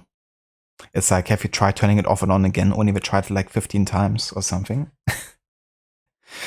But yeah, had my PC crash 2 times as a result, so I didn't start my PC again until I knew that everything was like stable and working. But it's not too hot here today. It's like 26 degrees maybe. It's been pretty warm yesterday, but not sure if that was the reason it happened. But yeah, everything is definitely okay now. I don't think anything bad happened here.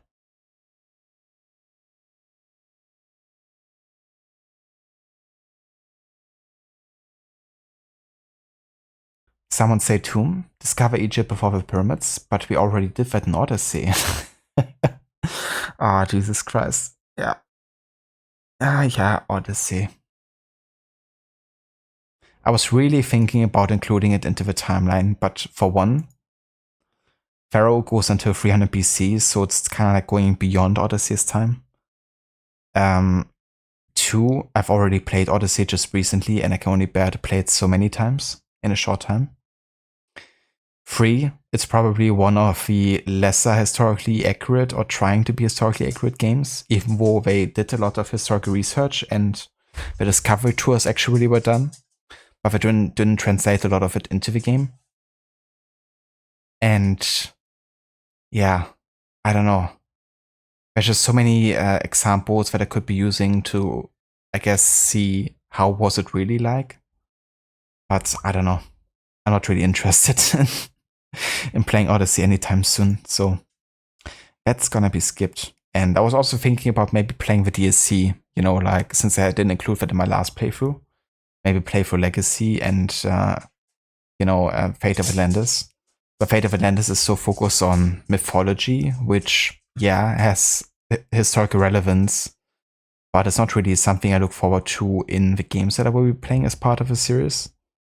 I don't mind like some fantastical elements because they are definitely there, you know, in also Assassin's Creed and stuff. But yeah, I don't really have much of a desire to focus on content that really dedicates itself entirely to like fantastical settings. And the Legacy of the First Blade is kind of like more focused on the secret card either way, which wasn't a historic effect. And given that the end is like, the end cutscene is basically like a punch in the face of every historian, I don't think that's a good fit either. So they're just gonna be skipped.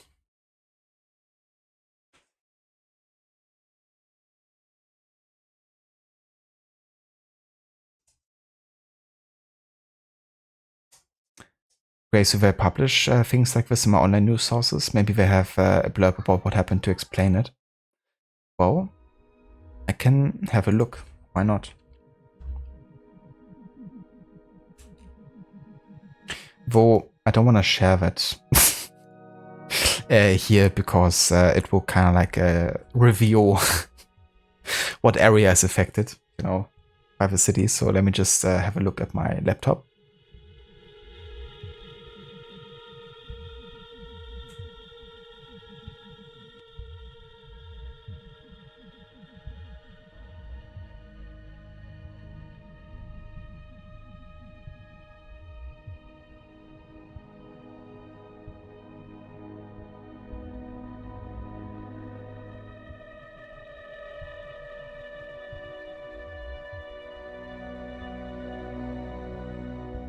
Yeah, I don't think anything yet.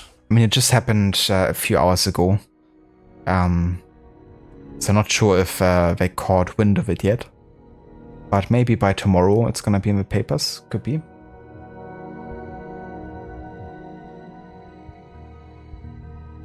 But yeah, nothing yet of it. Unless I could stand doing the Discovery Tour again. I was thinking about doing that potentially, but I've done it once when I did my completionist run many years ago. I had like completed Odyssey 100% and I'd done everything in the Discovery Tour of Odyssey. And it was so much, like honestly crazy. Especially in terms of like you having to read everything yourself. They placed like so many collectible points across the entire map with like small snippets. So yeah, I think I'm just gonna pass on that. I kind of wanted to focus a bit more on Egyptian and Roman history when it comes to ancient Egypt. You know, so I kind of like chose these games on purpose, like focus on Egyptian history first, with pre-dynastic Egypt and Pharaoh, then have AC Origins to kind of like wrap things up and showcase the end of ancient Egypt.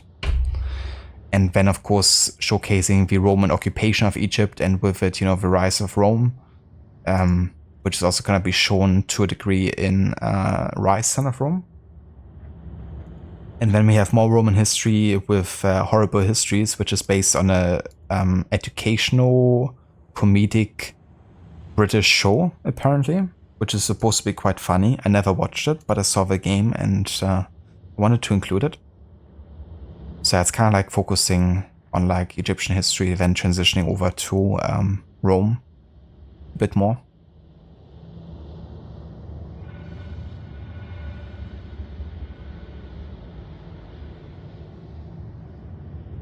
Looks at vampire. Yeah. I mean, with vampire, for me, you know, the important thing, I guess, is it's like really based on a historical setting that did happen like this. And it's of course a game I never played before, so there's only so much I know of it.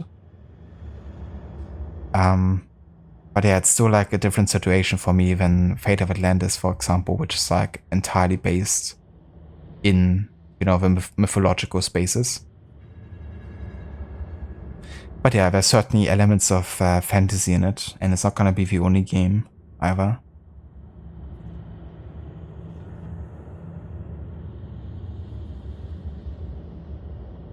But it's gonna stand out, for sure. Like most of the games are trying to be more on the accurate side here.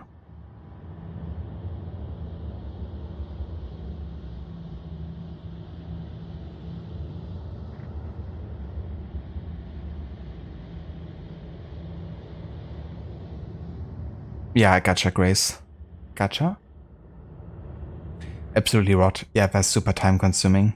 I preferred how it was done in Origins, you know, because Origins was a good mix between tours being narrated for you and being like very high quality as well. I felt like overall they were like I definitely enjoyed them more than the ones in Odyssey, I think. And there was definitely less you had to read up yourself. You could read up additional information, but it didn't have like all of these collectible points spread across a map that you had to like collect like that. So that definitely also took some time away. But either way, we're gonna go and watch this mini documentary here that I wanted to showcase. And I will have to call it afterwards. Also, hey there, Kasu, thank you so much for the wishes. I appreciate it.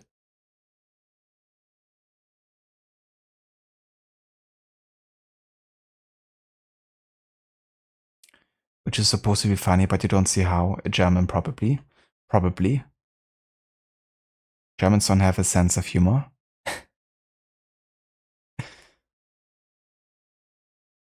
Alright, so let's watch the Neolithic Revolution mini documentary by the channel Ancient History Guy. That's the link to a video to kind of give credit there to the creator.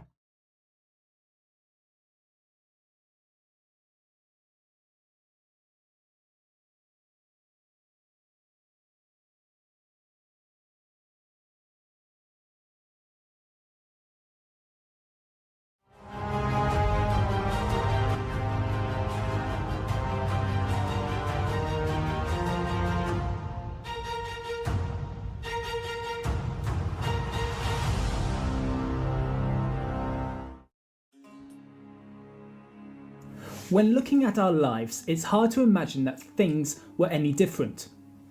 Humans have been living in houses and cities for centuries, and we seem to have got it down to a very fine art. Sure, we accept that our modern way of living is a relatively new occurrence. We don't, after all, live in wattle and dub roundhouses anymore, where our only source of heat was a small fire in the centre of the house, and the only way of getting rid of that smoke was to cut a circular hole in the roof. However, in the grand scheme of things, living this way is actually a relatively new way of living. Modern humans evolved somewhere around 200,000 years ago, and in that time we've only been settled in cities for little more than 11,000 years. What caused us to break from what seemed to have been the norm? And where did we first settle? Sufficient to say, a majority of the time humans have existed, it hasn't really been beneficial for humans to stay in one place. Remember, we as a species evolved during a time of great climatic change. We popped into existence during a time when ice ages were fairly common. As a result of us not inventing the portable heater, we would have to migrate from warmer climates whenever it began to get a tad bit chilly. The cold wasn't just the only reason. Early humans were, after all, hunter-gatherers. Hunting involves killing animals, and funnily enough, animals get cold too, so they too migrate to warmer climates. However, things on this planet hardly ever stay the same. Gradually, the long winters began to be, well, less long, and all of a sudden there were now areas which hardly had any noteworthy winter at all. Rather than migrating, small collections of hunter-gatherers began to stay in places which were abundant with game and food. The Ice Age had ended and the Neolithic had begun. One particularly interesting Neolithic site is in southeastern Turkey, at Göbekli Tepe, which has been dated to around 9500 BC. From the evidence at this site, it is clear that this wasn't exactly a permanent site yet. However, this site is important for one very special reason. Göbekli Tepe is actually primarily regarded as being the world's first place of worship. There are several stone circles covering 25 acres, containing limestone pillars with animals, insects and birds carved into them. What's more amazing is that Göbekli Tepe and other sites in the area similar to it were all constructed using stone tools, and the pillars clearly took a small army of people to make. This was organisation unlike anything the world had seen before, and it seemed to have just been the start. Having mastered construction, the next trait for the human race to unlock was farming. Humans had begun experimenting with the concept of growing things. In 2006, archaeologists made an amazing discovery. Digging up an ancient Neolithic house in Jericho, archaeologists discovered the remains of figs. Now, finding these figs was extremely important. You see, figs, unlike a majority of plants and trees, cannot be pollinated by insects. As a result, the trees can only reproduce from cuttings. Finding figs in this Neolithic home seems to confirm that humans had cracked the formula for growing plants. Humans, however, weren't just growing figs. All around the region would become known as the Fertile Crescent. Small little communities of hunter-gatherers began to plant and harvest grain. Suddenly, one bright spark realised that if they could grow the food, then they could raise the animals that eat the food, and then eat the animals. As a result, humans began herding tameable animals and feeding them the crops they were growing. Suddenly, the need to migrate with their prey seemed obsolete. People were beginning to settle down permanently. These small collections of people began to grow in size, so much so that people began to play around with the new ideas of building structures that could support the growing populations, and also keep their newfound farm animals inside, and anyone wanting to steal their animals out. The Neolithic people needed a new, sturdier way of making their homes, and in Jericho they seem to have thought of how to solve this problem first. The Neolithic inhabitants of Jericho, which was founded in 9000 BC, started building their homes out of a revolutionary material. Most importantly, moulding mud into cuboid shapes which could then be stacked on top of each other to create sturdier walls. These new mud bricks were a revolution, allowing the inhabitants of Jericho to quickly build a unique little village. Jericho had a state-of-the-art stone wall and even a modest stone tower. This wall had a dual purpose of serving as protection from outside threats, humans or animal, whilst also keeping the inhabitants' newly domesticated animals penned in.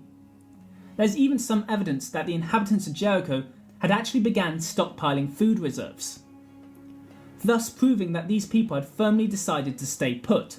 As a result of this decision, Jericho is largely regarded as being the first human urban centre. A little bit to the east of Jericho was the mighty rivers of the Tigris and Euphrates. In between these rivers was a fertile stretch of land where plants and animals thrived. As a result, this was a particularly appealing spot for the newly settled humans to colonise. This region became known as Sumer, with its inhabitants being known as the Sumerians. There is some debate for where the Sumerians actually came from, but their contribution to human history overshadows their actual origins, and they set humanity on a course for world domination. A lot had changed for humanity in a very short amount of time.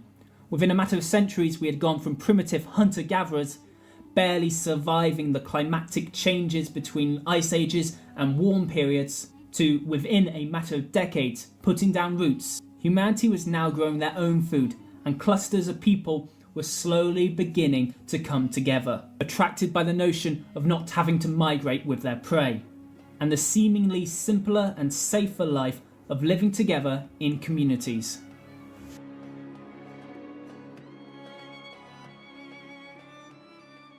Thanks for watching and listening to our video. If you like the channel, consider subscribing to Ancient History Guy. Or, if you really like the channel, head on over to our Patreon feed. There, for as little as $1 a month, you can gain access to exclusive documentaries, behind-the-scenes footage, and videos before they're live on YouTube. All sources are listed and linked in the description below. Be sure to like, comment, and subscribe. That's very nice. Kind of give us a bit of a shorter overview again of like the time and how it came, you know, to like more and more settlements, and also like, you know, the transition of like shorter winters and you know, warmer weather, and how it also impacted, of course, you know, their way of living from then onwards. So thanks again for redeeming history time, Verot. I appreciate it. But yeah, this is gonna be everything we would do for today to the stream. This is gonna be where I would call it for Far Cry Primal today. I would like to thank you all so much for coming by and for joining me for this last session of the game. So yeah, the next game in the historical order run is gonna be pre-dynastic Egypt. And the other game we're gonna be playing next that I guess everyone has voted for on Discord is gonna be the Outer Worlds. Next viewer pick game. I'm gonna make a decision though if I might throw in something different in between to like maybe give me a break from some first person shooting. But yeah, I'm gonna make the decision until tomorrow. But yeah, that's the games planned for the future here for now.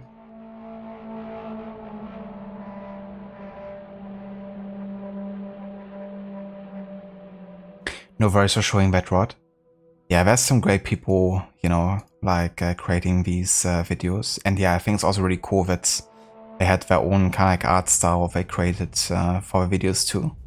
You know, even if it might be like basic to a degree, but it's good to like visualize what you're talking about.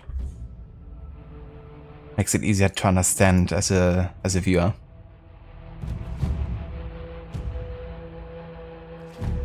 And cheers, dude. It's a good way for me also to, you know, like learn more about the history of the games that I'm playing, and it has really helped also, I think, create more connections between, you know, like already ancestors in this game.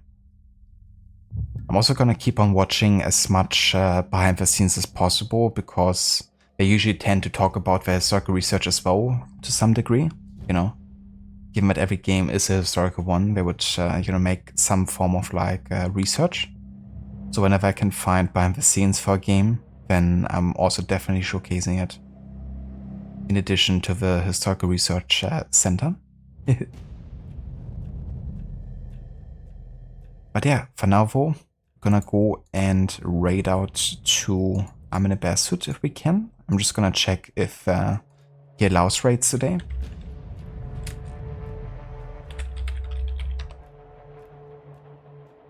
Oh yeah, it works. Nice. He's currently working on an Akumo mode difficulty run for Evil Within.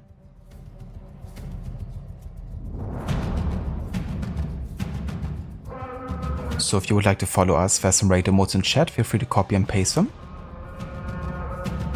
Thank you for posting them as well, Rod. The easiest mode. Oh yeah. It was an easy one for you as well, wasn't it? When you've done it? Just like a couple hundred deaths or something.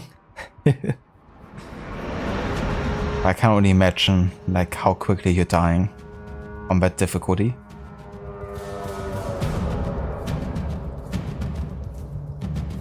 Yeah, that's how Far Cry Primal was almost at the beginning. You would get like hit once, then stunned at the same time, and then the follow-up hit would just kill you.